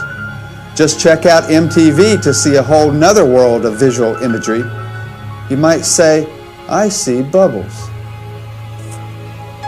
Some people see spiritual connotations. The whole world of religious music is a good example. Some people see some music as a direct connection to God. There's a wide range of possible dynamics that music evokes in different people. Different people get different things out of music. It's true. All of the things that people get out of music are as varied as people and life itself. The trick is for the recording engineer to create musical dynamics with the equipment that match dynamics that people see in music, whatever those dynamics might be. Everything that you could possibly think of as to how music affects you or anyone else is valid. Anything anybody gets out of music is real. The art of the engineer is to enhance or bring out those musical dynamics even more with the equipment in the studio. Now, what are the dynamics that we can create with the equipment in the studio? With volume faders, pan pots, equalization, and effects. Let's start with volume faders. For those of you who are of a mind that would like to follow the overall structure of the presentation, let us show you a graphic of how it is all organized. We will be going through each of the tools in the studio: volume, EQ, panning, and effects. As we go through each one, we will explain the dynamics that can be created with each one based on, first, the difference between individual levels or settings for that piece of equipment. Second, the overall patterns that can be created between the relationships of all the sounds in the mix. And third, what happens when you move the knobs during the mix, an especially effective dynamic. As I was saying, let's start with volume. The question is, what kind of dynamics can we create with the relative volumes set by the faders on the console? Most people first think of the dynamics that you can create by moving the faders during the mix. In fact, this is an extremely powerful dynamic. When you change the volume of a sound during a mix, you can create a dynamic that is so powerful that it can overwhelm the song. The movement of the fader can be such a strong dynamic that it becomes the primary focus of the entire mix at that moment. But even more importantly, there are somewhat more subtle dynamics that are created just by simply placing the volume of the faders at specific levels and leaving them there. Most people think of balancing the volume of sounds to mean to make them all even. The process is actually much more complex. Often we don't want all of the instruments to be the same volume. We normally want one instrument to be a bit louder than another.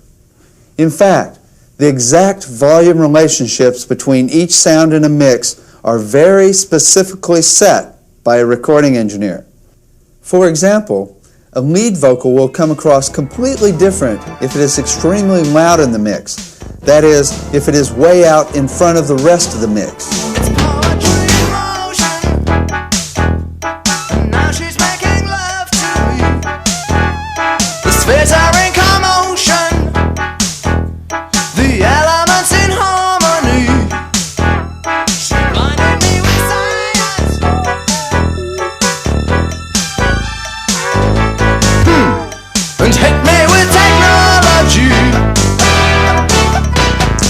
Both the singing and the message being transmitted by the lyrics will be perceived completely differently depending on how loud the vocal is in the mix. And you see, This is a dynamic that the engineer controls by where he places the fader in the mix. Actually, the musical dynamics that can be created with volume relationships are much more complex than you might have ever imagined. In fact, traditions have evolved for specific volumes of particular instruments for different types of music and songs. Let's explore them this way. Now remember, we're discussing relative apparent volumes. You see the apparent volume of a sound is also dependent upon the waveform of a sound. For example, a chainsaw sounds louder to our ear than a flute, even if they are both exact same volume. So the apparent volume is the level that sounds seem to be to our ear. If we think of volume in decibels, based on sound pressure level, then there are around 140 different levels of volume. But in order to make this wide range of levels more accessible, let's divide them into 6 different levels like this.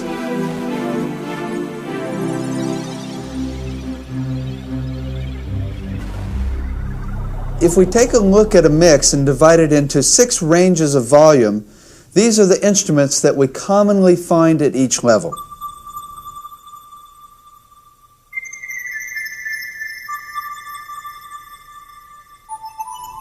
Level 1. Sounds at this volume in mixes are unusually loud. In fact, it's quite rare that sounds are ever at this level. The alarm clocks in Time from Dark Side of the Moon, by Pink Floyd's a good example. Explosions and primal screams can also be this loud. Normally, though, if an inexperienced engineer places a sound at this volume, it's thought of as an error. Level 2. Sounds at this volume are normally lead instruments and vocals. However, certain songs and types of music will put the vocals here. For example, big band music and middle-of-the-road Barry Manilow type of music. Also, if the vocals or lyrics are the main focus of attention, like in Bob Dylan, they might put the vocals this loud. Likewise, if a song has a great singer, his or her vocals are often placed at this level in the mix. Other instruments found at this volume might include the boom in rap music, or the kick drums or toms in heavy metal. Horn blasts in big band music and symphony blasts in classical music often reach level 2. Level 3. Sounds at this volume normally consist of primary rhythm parts, such as guitar or some type of keyboard. Lead vocals in a lot of rock and roll are also set at this level. Other examples include kick drums in most heavy metal, snare drums in most dance music, most toms in most styles of music, and cymbals, with hi-hat only occasionally at this level, although jazz and dance music often place it here. Phil Collins is probably about the first person to place reverb on the drums at this level, level 3. Level 4. Sounds at this level include rhythm beds and chordal pads such as background piano, keys, or guitar. Drums in a lot of jazz, middle of the road, and easy rock are also at this level. When reverb is noticeable as a sound on its own, it's normally here. Background vocals and strings are also often at this level, but of course they can vary. Level 5. Sounds at this level include things like the kick drum in jazz and big band music. Lots of effects and reverb often get placed here so that you can only hear them if you listen closely. Background vocals sometimes also get relegated to this level. Some producers also use this level to make their mark. Level 6. Sounds at this level are so soft that they are hard to detect. Pink Floyd is famous for adding little whispers or almost subliminal sounds to draw you into the mix. Sounds at this level can be very effective, but it's important they serve to add to the overall mix in some way. If these sounds do not fit just right, they can sound just like noise. This chart of the 6 different levels has only been presented to give us a framework so we can now explore all the different levels for each instrument in different styles of music. As you will see, different instruments are commonly placed at different levels. Let's take a look. I don't believe it. There she goes again. She's tied it up. I can't find it.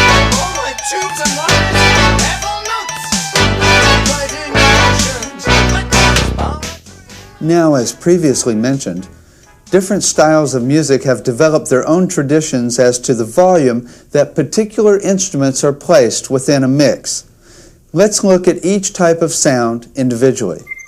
What about vocals? Let's take a look at various examples of vocals being placed at different levels in the mix. Think about it. Vocals are commonly mixed at different levels for different types of music and for different types of songs. For example, probably the loudest we hear vocals is a cappella. Just kidding. Vocals are commonly quite loud in middle-of-the-road music. I got it back. I got it back.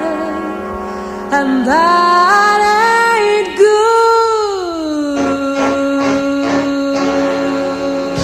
Of course, in opera, the vocals are also quite loud. The vocals are commonly mixed loudly in folk music as well. I'm a guitar man. Whoa. I'm a guitar man. Whoa. I'm a guitar man. And in big band music, so when you hear it thunder, don't you run under a tree. There'll be pennies from heaven for you and me. Don't you know there's bound to be pennies from heaven for you and me? And in country music. So baby, just leave me and say goodbye. Come on now, let me go, babe. Come on, baby, now let me go. Come on now, let me go. Besides the style of music dictating the level of vocals, the song can also make a big difference. Songs where the lyrics are the focus of the entire song often have the vocals mixed right out front. Bob Dylan's a perfect example. On the other hand, think of examples where the vocals are mixed quite low as level 4 even. An example of vocals being so low are those in songs by Enya. Commonly, vocals are mixed quite low in a lot of types of rock and roll. Perfect example is Pink Floyd or any alternative rock. Besides the style of music, there are a number of reasons that you might turn the vocals up or down in a mix. If they suck, you normally shouldn't put them out front, whereas if they're great, show them off. Now, what about snare? Same as with vocals, the volume that a snare is placed in a mix is dependent on the style of music and the song. Big band music and jazz often have the snare mixed quite low as level 4. Just ask me if you're in doubt, 'cause I'm hip. Now I'm deep into Zen, meditation, and macrobiotics. As soon as I can, I intend to get into narcotics. 'Cause I'm cool as a cute. It is also interesting to note that a lot of easy rock and ballads commonly mix the snare quite low.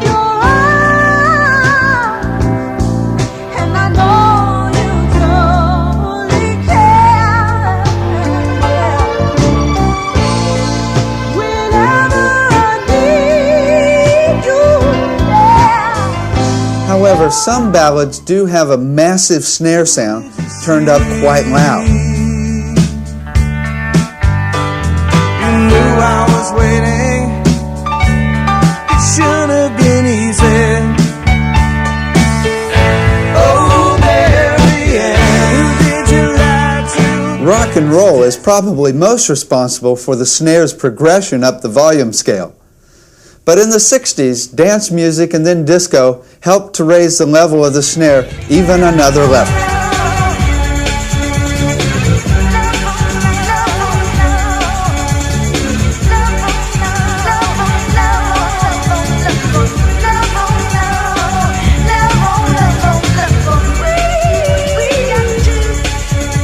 These days, some types of rock and roll have the snare as loud as level 2.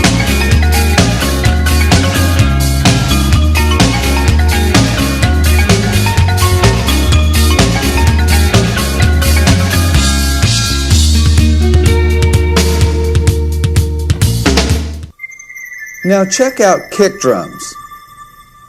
Again, the style of music makes the biggest difference. Big band music and jazz commonly have the level of the kick drum down around level 4 or even level 5.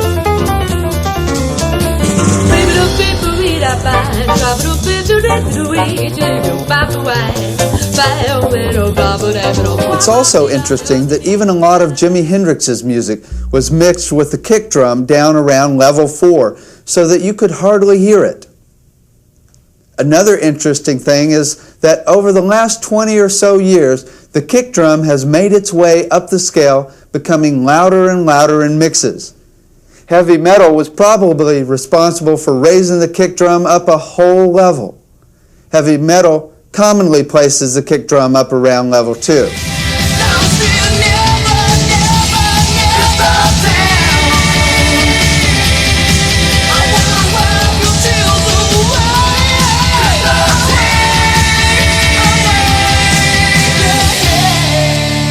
Rap, and now hip-hop, have almost taken it off the top of the scale. Yeah!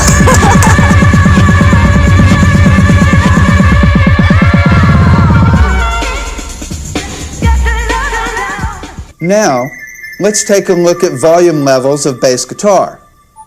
Bass guitar started out barely in mixes at all. Sunday morning, there lies a body, he's just oozing life. There's someone sneaking around that corner.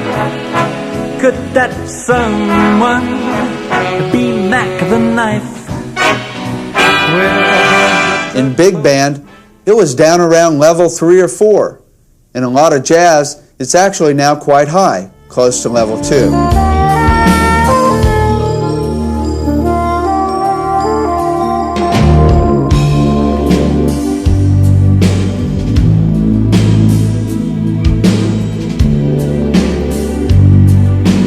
Even in a lot of rock and roll, the bass guitar is not as loud as many people often think, although it does vary a lot.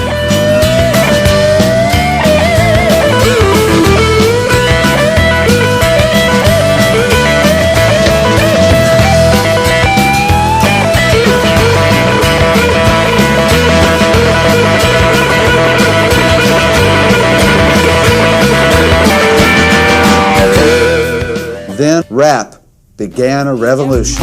One MC with a speedy DJ, creating the beats with a funky bass line, put into congruent, along with my rhyme. The rhymes are flowing, the beats are growing. They said it couldn't happen, but now I'm showing what it takes to make it in this world of music. So now I got to use it. Now back to the jumping, gotta stop slumping, cause you know we gotta do something. Make this party. Check it out. Even Peter Gabriel has a rap boom on his last album. Not only did rap help to raise the level of bass guitars in mixes, it has also even changed the hardware. When you go to a stereo store, you see things like mega bass and, of course, boom boxes. And stereos are now capable of handling a lot more bass than in the old days. It's also interesting that reggae and the blues often have the level of the bass quite a bit louder than in other styles of music, sometimes as high as level 2. Ever since you left me, baby, oh, sure been lonely down here.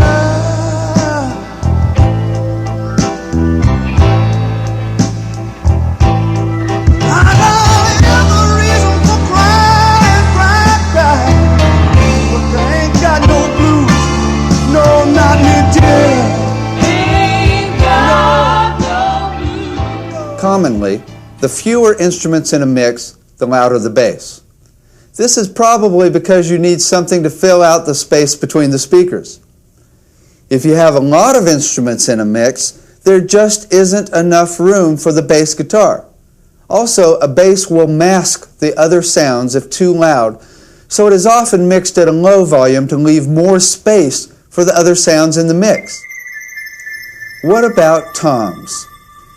Toms are commonly mixed lower than most people think in most types of music. Toms are probably mixed low because often the bleed of the cymbals in the tom mics are annoying.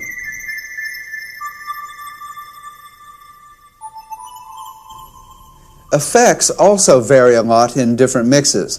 Reverb has progressed up the scale over the years. In fact, it was probably Phil Collins and Genesis who were responsible for raising the level of reverb an entire level. Pink Floyd has just about taken over the title for having the effects the loudest in their mixes. Other sounds like hi-hats, cymbals, rhythm guitars, horn sections, and background vocals are also mixed at various levels depending on the song and the style of music. In fact, you might start checking out the relative level of every sound in every song the rest of your life. As you can see, you can create an incredible variety of musical dynamics based on the level that you set each sound in the mix. And each style of music has developed its own traditions for the specific level that each instrument should be set. Of course, for some styles of music, the traditions are stricter than others. Big band music and jazz are pretty strict, whereas the rules for rap and hip-hop are extremely loose. Also, of course, the song and all of its details can make a big difference as to the levels at which each sound is placed. And finally, the people you are working with can make a big difference. You can only argue so long with someone who's telling you to turn up their instrument or else. But do argue. Give them hell. Besides all of the individual volume levels of each instrument, there are dynamics that can be created with the overall relationships of all of the volume levels in a mix. We call these volume patterns. For those of you following along, we are now here on the graphic. In some styles of music, the range of volumes might vary only from here to here. New Age music, alternative rock, middle-of-the-road music, country music, and easy rock are often mixed this way, such that there is very little difference between the softest and loudest sound in the mix. Muzak might be said to be the extreme example. All sounds are pretty even in volume, such that none ever jumps out and shocks us. This might be totally appropriate for a love song. On the other hand, some styles of music are mixed with extreme variations between the softest and loudest sounds, like this. Commonly, lots of rock and roll is mixed this way. Also, big band music is a perfect example of this type of mix. You might have extremely soft sounds followed by huge horn blasts. Pink Floyd's well known for trying to shock the hell out of you with alarm clocks and explosions. It can be quite fun and exhilarating. Besides the style of music, the type of song can also make a big difference as to the overall range of volume levels. For example, a love song might be mixed quite evenly. A song about explosive behavior might be quite uneven. Here we are again. Volumes can not only range in dynamics from the softest to the loudest sound in the mix, but an individual sound can be raised and lowered within the song. Anytime faders are moved while a sound is playing, the dynamic created tends to be very intense. If the level of a sound is changed at a good transition point, such as the beginning of a chorus or a lead break, a dynamic's created, but it's not nearly as intense as when changing a sound while it's playing. Let me show you a magic trick. If you bring a sound out front by turning the volume up at the beginning of a song, you can then turn that sound down, and since we heard it so well, it will be clear in our brain what that sound is doing, even if it is then set back low in the mix. Then bring up another sound in the mix so we can check it out, and then bring it down in the mix, and once we hear a sound loud and clear, it doesn't have to continue to be loud in order to recognize it. If you keep doing this, you can create the illusion that all the sounds in the mix are loud and clear. Sometimes, of course, the volume of the entire mix can be raised or lowered. The overall volume can be cut or boosted or gradually faded. Such dynamics can be very effective if appropriate for the song. Besides moving a fader to create volume dynamics, Commonly, you need to adjust levels just to keep the volumes more even. An engineer often must constantly adjust levels up and down just to keep things even. Compressor limiters can only do so much before they make a sound unnatural. Therefore, another dynamic that can be created with the faders is to actually even out the volumes more by moving the faders throughout the mix. Oh, we're right about here now. Now, how can you create musical dynamics with equalization? Well, just as with volume faders, there's a large and complex world of EQ relationships between instruments in the mix. There are two main types of considerations that professional recording engineers use when equalizing sounds for a mix. The first is based on how the sound sounds by itself in solo, the primary consideration when first EQing the sound at the beginning of the recording session. This consideration is usually based on whether you are going for a sound that is natural or interesting. The second consideration is how the sound sounds in the mix relative to the other instruments and is of the utmost importance of the two.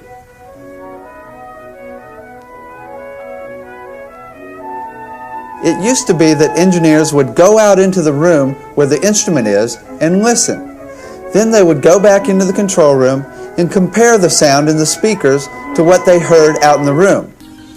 However, these days, natural is defined by what is currently on CDs and the radio.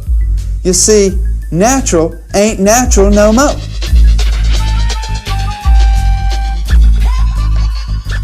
We have become addicted to crisper, brighter, cleaner, as well as fatter, fuller, and bigger. Therefore, to make sound sound natural can be boring and unnaturally dull by today's standards. What we hear on the radio and on CDs these days are much brighter and crisper than the real thing. Now, what we consider to be natural is an average of what we hear on the market daily. If it isn't bright enough, it won't be considered to be right. On the other hand, these days, often the goal is to come up with a sound that sounds unique or interesting, not necessarily one that sounds natural. I mean, who knows what a natural piece of sheet metal sounds like anyway? The question is, what makes a sound sound interesting or unique? One thing that makes a sound interesting is the complexity of the sound. The more complex the sound, the more it can stand repeated listening. The more you listen to it, the more you hear.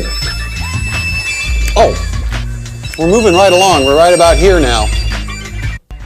Structuring the relationship between the tonalities present in each of the instruments is an important aspect that a recording engineer deals with in mixing. As with balancing volume relationships, it's commonly thought that it is most desirable to have the EQ of all of the instruments as even as possible so that they blend well. Well, sometimes this is the case. However, it is often desirable for certain instruments in a mix to be unusually bright, dark, or mid-rangey. Commonly, sounds are mixed so they do work well with each other. Sounds can be made to sound more similar to each other or more dissimilar. A lead instrument might be made to be more cutting and abrasive so as to really grab attention. An instrument might be given extra bass to make the song more danceable or just to excite the rap listener. As previously covered in the second video on equipment, in order to simplify things, we can compare the relative EQ of each sound at each frequency range. We can create various EQ relationships at each frequency range, highs, mid-range, and lows.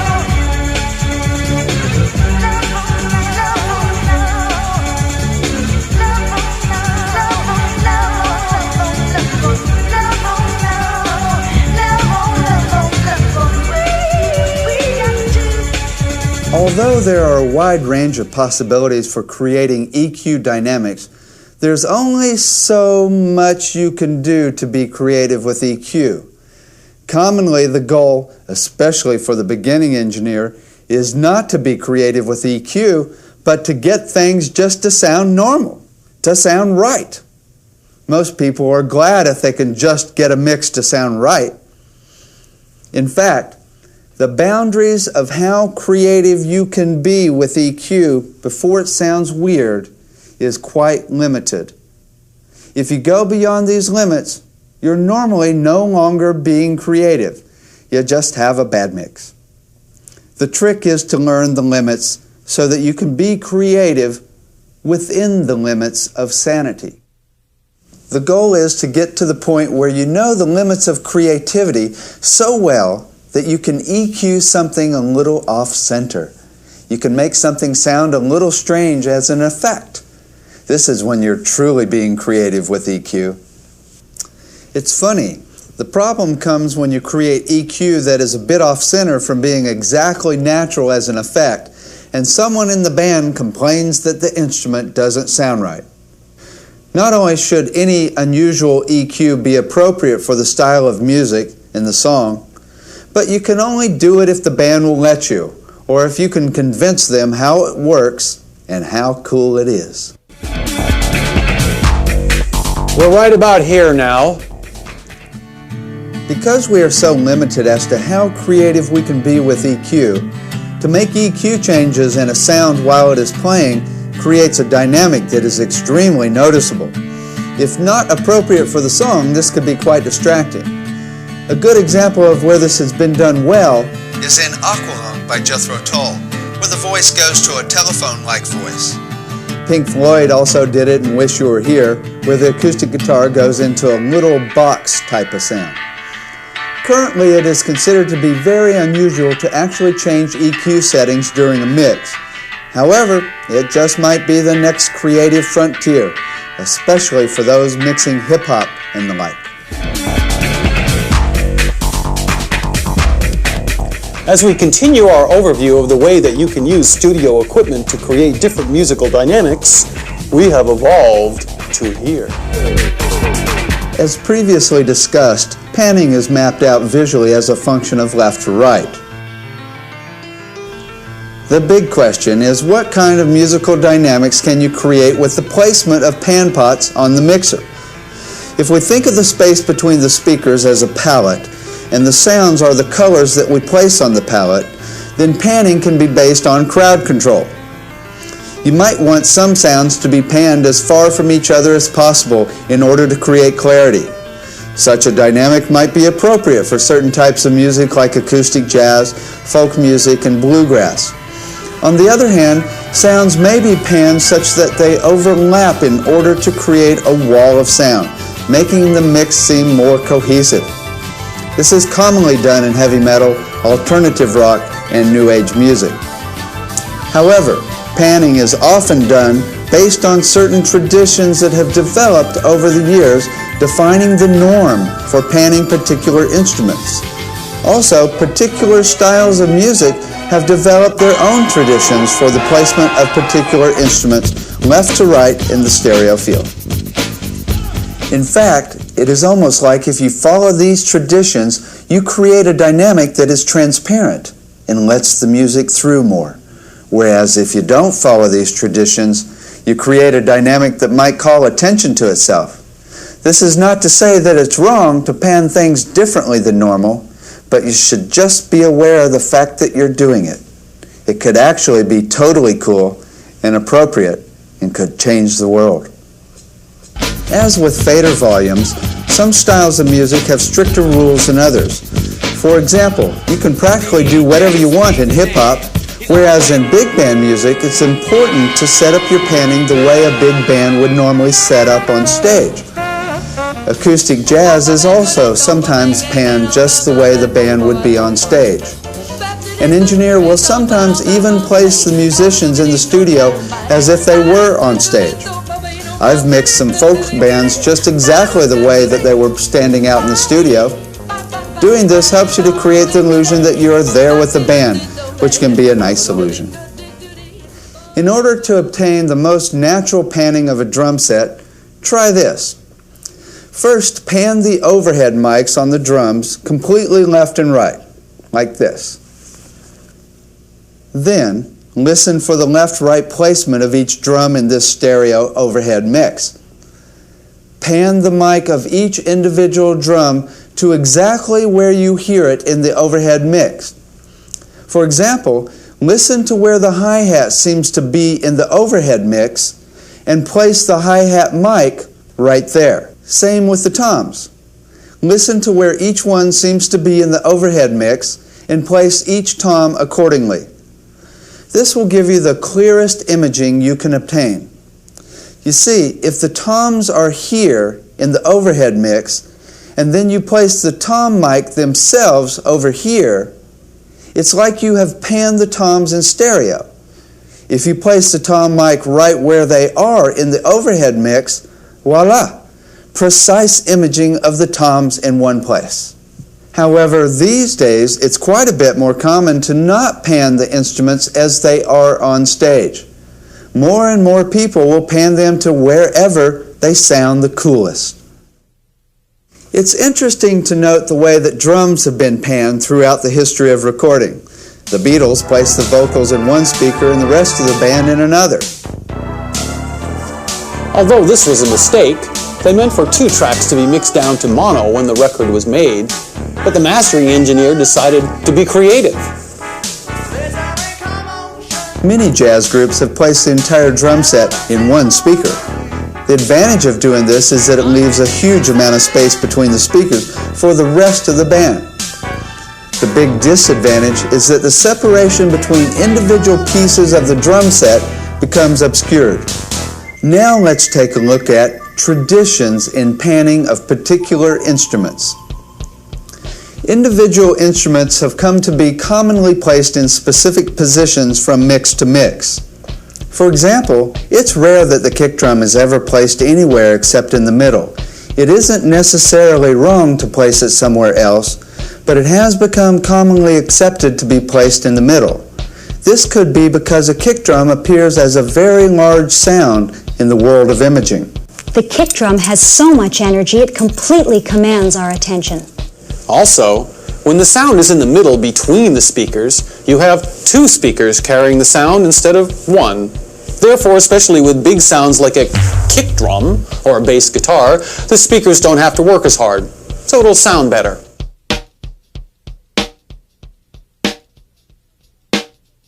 The snare drum is most commonly placed in the middle. Some engineers do place it a bit off to the side, especially in jazz, because the snare drum is off to one side in a real drum set.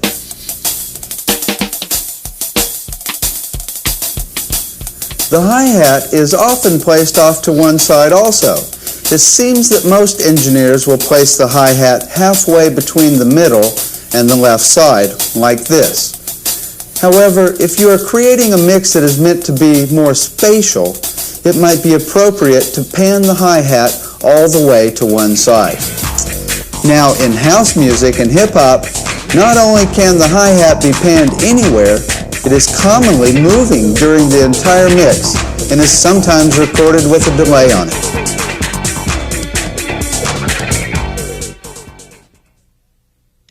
In order to provide maximum fun, tom-toms are commonly spread completely left to right.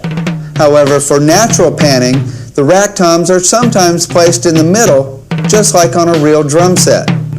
A floor tom is normally placed on the far right.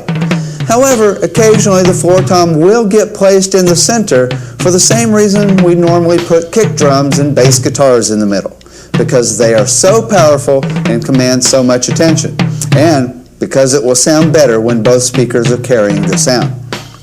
The discussion of tom placement brings up an interesting question. Should the toms be panned from left to right, as if from the drummer's perspective, or from right to left, from the audience's perspective? It seems that those who do live sound commonly pan from right to left, just like in a live show. However, many engineers pan from left to right, just like we read. The other interesting thing is that a lot of people have very strong feelings about this issue.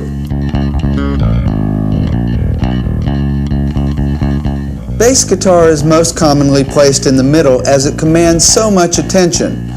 Jazz and similar types of music oftentimes place the bass off to one side. This is normally only done when the sound of the bass itself is thinner or the bass EQ has been rolled off, making the sound thinner. It's poetry in motion. Lead vocals are overwhelmingly placed smack dab in the middle. If they are recorded in stereo, doubled, sung twice, or made into stereo with an effect, the stereo effect is normally spread evenly left to right. A solo piano is almost always panned completely left and right in stereo, just because it sounds so nice that way. Magical.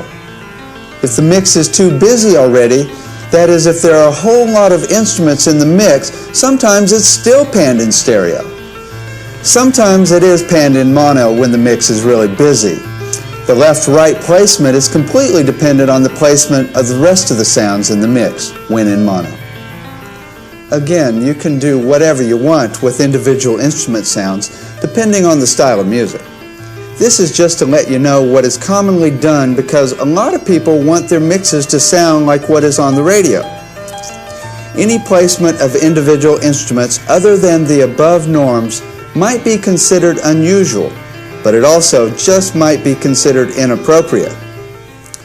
Besides individual placement of sounds between the speakers, even more important are the overall patterns you can create by panning in the overall mix. So, we are now here. With panning, you can create a symmetrical mix,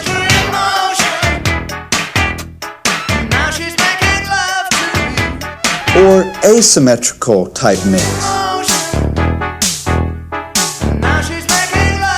Symmetrical mixes might commonly be created for a love song or ballad. It might be created for a song about balanced ecology of mind, whereas an asymmetrical mix might be created for a song about psychotic, unbalanced behavior. Commonly, symmetrical mixes are used to create a balanced type of dynamic, whereas an asymmetrical mix creates a bit of tension. To get even more detailed, a balanced mix is often made to be symmetrical at each frequency range. For example, if a hi-hat is on the left, a shaker or acoustic guitar might be placed on the other side to balance the high frequency range. A guitar on the left might balance a mid-range keyboard on the right. Again, this is if you're going for a symmetrical mix. Creating balanced or lopsided mixes can be an especially effective dynamic when it is appropriate for the song. Movement of a sound from left to right during a mix also will create a very intense dynamic, so most engineers normally save such drastic creativity for special occasions. There are a number of ways that a sound can be moved this way, creating innumerable patterns of movement.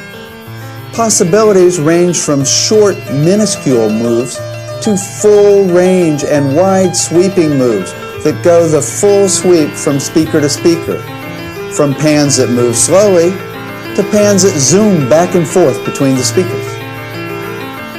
Obviously, when it's appropriate for the song, this can be a great effect. Hendrix did it a lot, especially in crosstown traffic. Led Zeppelin went bananas in Whole Lotta Love.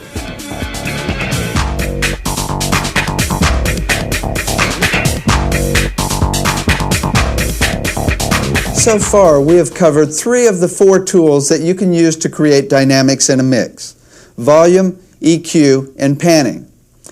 Now, what type of dynamics can be created with effects?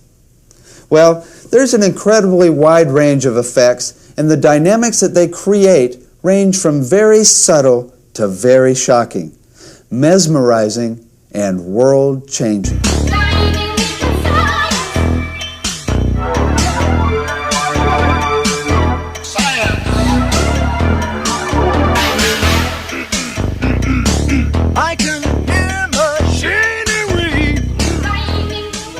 It's just not within the perspective of this video to be able to go into all of the dynamics of each effect, including the wide range of variables that can be achieved by changing the parameters within each effect. but most of them are quite obvious. We all know what a reverb can do to a mix. We know what delays sound like.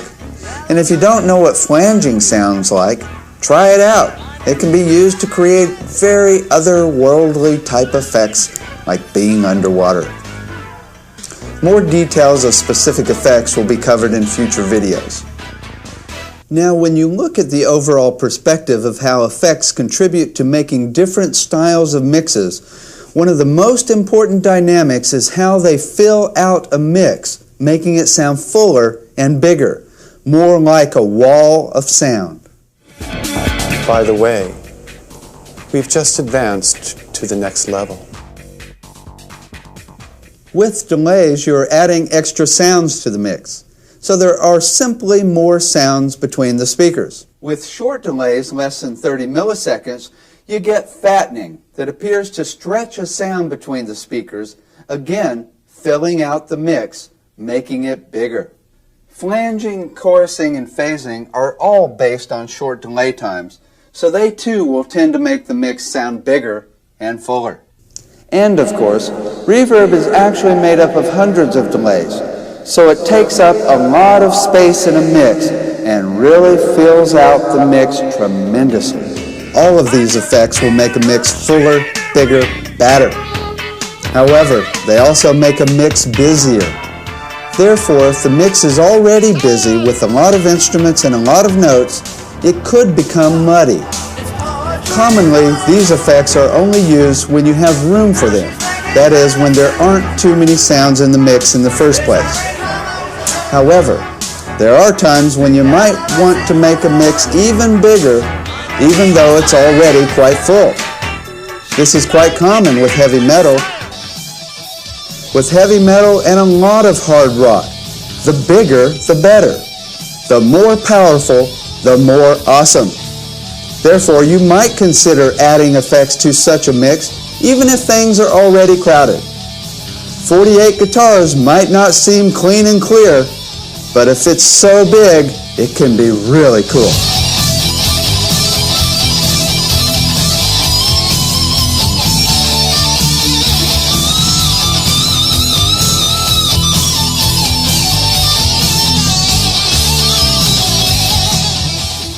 Now, certain types of music are commonly mixed with very few effects in order to create a sparse mix, where every single sound is completely separate from every other sound in the mix, and where each sound is easily distinguishable from all the other sounds in the mix. Bluegrass, acoustic jazz, and some folk music are commonly mixed this way. It's gonna be okay, be okay, be okay. Steely Dan is a good example of this style of mixing. Very few effects are used to create as clean and clear of a mix as possible. These types of mixes are normally done with very few or no effects at all. On the other hand, many styles of music are commonly mixed with a good amount of effects to create either a massive wall of sound type of mix or to create a spacious or spacey type of mix like Pink Floyd. It was Phil Spector who was known for first creating these types of mixes. For the longest time, everybody was addicted to clarity. Then Phil came along, started adding more and more instruments to the mix, and started using reverb to really fill out the space between the speakers. His mixes were dubbed the wall of sound. These days, we've taken this concept to the extreme. Just how many sounds can we fit in this space between the speakers? A lot of space rock, heavy metal, hard rock, alternative music, grunge, and even new age are commonly mixed with a lot of effects. Now, if we use the analogy of a mix being like the thoughts in your brain, a clean, clear mix would be like this.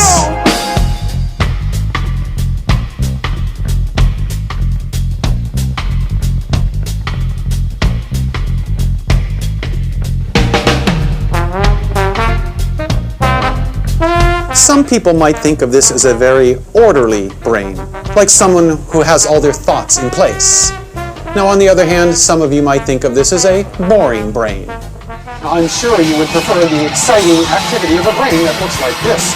Neurons firing all over the place, large amounts of interactivity going on between the areas of the brain.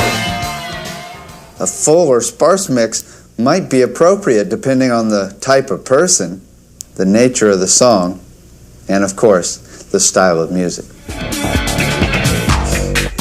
Well, finally, we've now arrived at the last part of this section on effects. There are a number of ways that you can create movement with effects. First, you can simply turn up or down the amount of the effects in the mix. But you can also change the type of effect or change the parameters within each effect. Needless to say, when you go changing the amount of effects or the type of effects in a song, this dynamic becomes the sole focus of attention for the moment. Some groups like Frank Zappa, Mr. Bungle, and even Pink Floyd have gone to the extreme of creating songs that are based around changing effects. Also, the capabilities of doing this are becoming much simpler now with MIDI control of effects. You can create subtler differences between sections of a song, but again, only if it's appropriate for the song and style of music, and if the people you're working with will let you.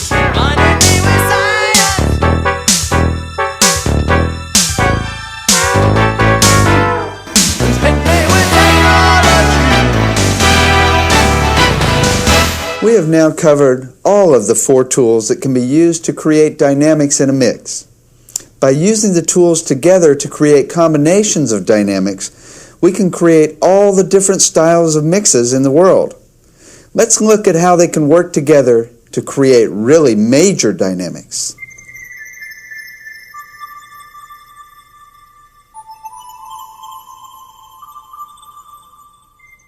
We can use all 4 tools to create an incredibly powerful dynamic.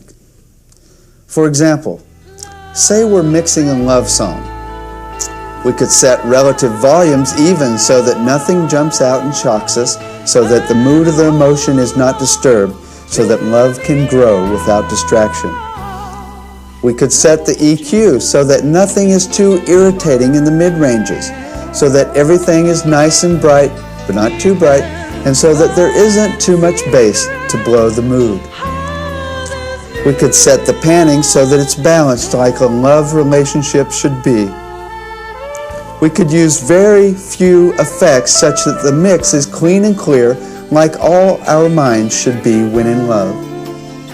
And we could refrain from creating any unnecessary movement with the faders, pan pops, EQ, or effects so as to not spoil the mood. Using all of these tools together, we can create one intensely beautiful dynamic, totally appropriate for the song. It's like being another musician in the band. It's like the equipment in the studio is your instrument. On the other hand, if we're mixing some rock and roll or even hip-hop, we might set volume relationships to be quite uneven, really soft sounds, and then it jumps out and grabs your attention, creating a very exciting dynamic. Fun, not boring at all. We could set EQ so that we get lots of highs and lots of lows. Boom! And we could EQ some sounds so they cut through and are edgy in the mid-range, making the whole mix jump out and grab your attention, forcing you to dance and forcing you to smile. We could set the panning to be unbalanced, creating tension and making the mix unusual. Let's have some fun. Rock and roll. We could add all kinds of different effects, making the mix interesting at every single moment. Let's not fool around. Let's change the world. Enough of the status quo. We could also have things zooming left and right with panning, volumes going up and down, EQ changing throughout the mix, and effects not only going up and down, but also the parameters of the effect changing constantly throughout the entire mix. When you pull them all together, we can create one hell of an exciting and exhilarating mix. These are two extreme types of mixes that we could create with all of the tools, all of the equipment in the studio. There are a million possibilities of dynamics between these two extremes, and all mixes in the world fall somewhere in between these two extremes. Now, one of the most powerful dynamics that a recording engineer can create is to first create a context. That is, create a mix where all of the tools are working together to create a cohesive style of mix. Then, without warning, completely change all of the parameters of the mix with all four of the tools to create a completely different style of mix. Yes did it with Owner of a Lonely Heart.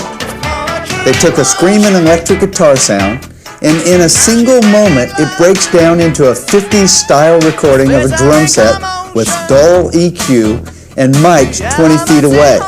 Then, all of a sudden, it's back to a screaming guitar synthesizer type sound that is extremely edgy. The sudden change in mix parameters was quite affecting.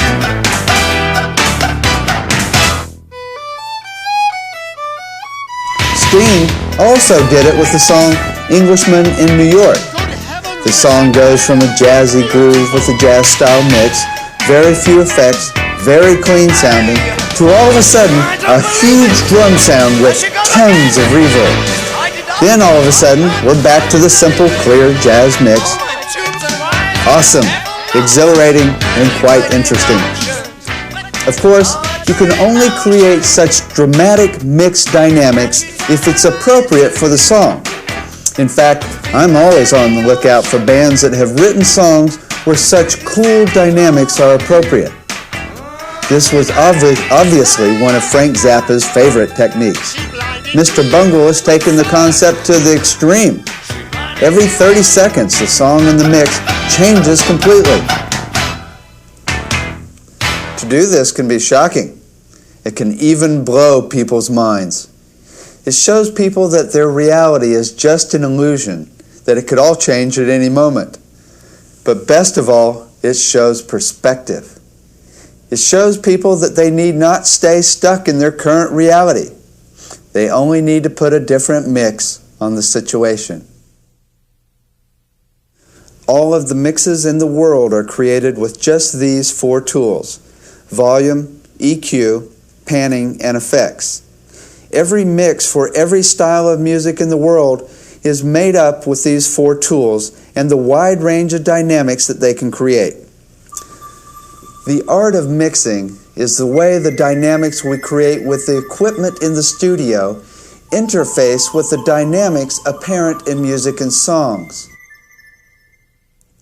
Now that we have covered all of the dynamics that you can create with the equipment, we can now begin to explore all of the different relationships between mixing dynamics and the dynamics that people perceive in music.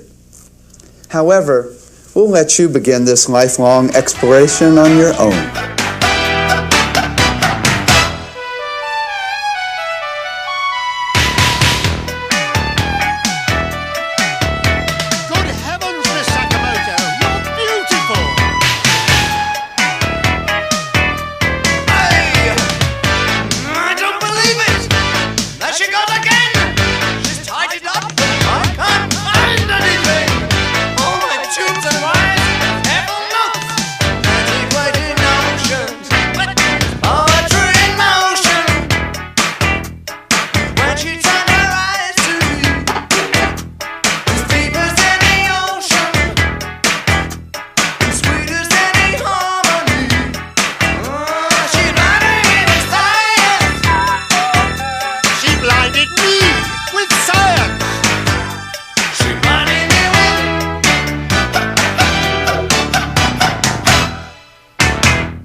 The last video in the series used the visual framework explained in the earlier videos to show and explain all the different types of mixes that a recording engineer can create. Particularly, it shows the traditions that have developed over the years for mixing different styles of music. In this last video, we have covered and you have learned about the wide range of emotional dynamics that are found in music: emotions, structures, physical reactions, visual imagery, and spiritual aspects. We then covered the dynamics that can be created with each of the 4 tools based on individual settings, patterns of settings, and movement. We showed how different individual volumes create dynamics. We introduced you to the 6 levels of volume and then covered how each instrument sound is placed at different volumes for different styles of music and songs. We showed the dynamics that can be created through different volume patterns, such as uneven volumes versus even volumes. And we showed the dynamics created by moving volume faders in a mix. We then went through different EQ dynamics created by EQing individual sounds. We then covered the more intense dynamic created by the overall EQ, or EQ patterns. We then discussed the intense dynamic of changing EQ during a mix. Next, we looked at the different traditions in panning different styles of music and the traditions for panning particular instrument sounds. We then covered the dynamics created by overall panning patterns, such as symmetrical mixes and asymmetrical mixes. We advanced to the dynamic created by moving pan pots during the mix and showed different types of panning movement. We then checked out the dynamics created with individual effects such as fattening, flanging, and reverb. We looked at the dynamics you can design through various patterns of effects, that is, full wall of sound mixes versus clean and clear sparse mixes. We then went through the dynamics of changing effects in a mix. We showed various ways that effects are changed during a mix. We then explained how you can create different styles of mixes using the 4 tools, such as what might be appropriate for a love song or for a really cool, chaotic mix. Using the 4 tools, we showed the wide range of mixes an engineer can create. We then pointed out and showed the most intense dynamic of all, to completely change the style of mix in a single moment. Finally, we set you off on the journey of learning how to create all these dynamics with the equipment to best fit the dynamics in music and songs. This is the true art of mixing.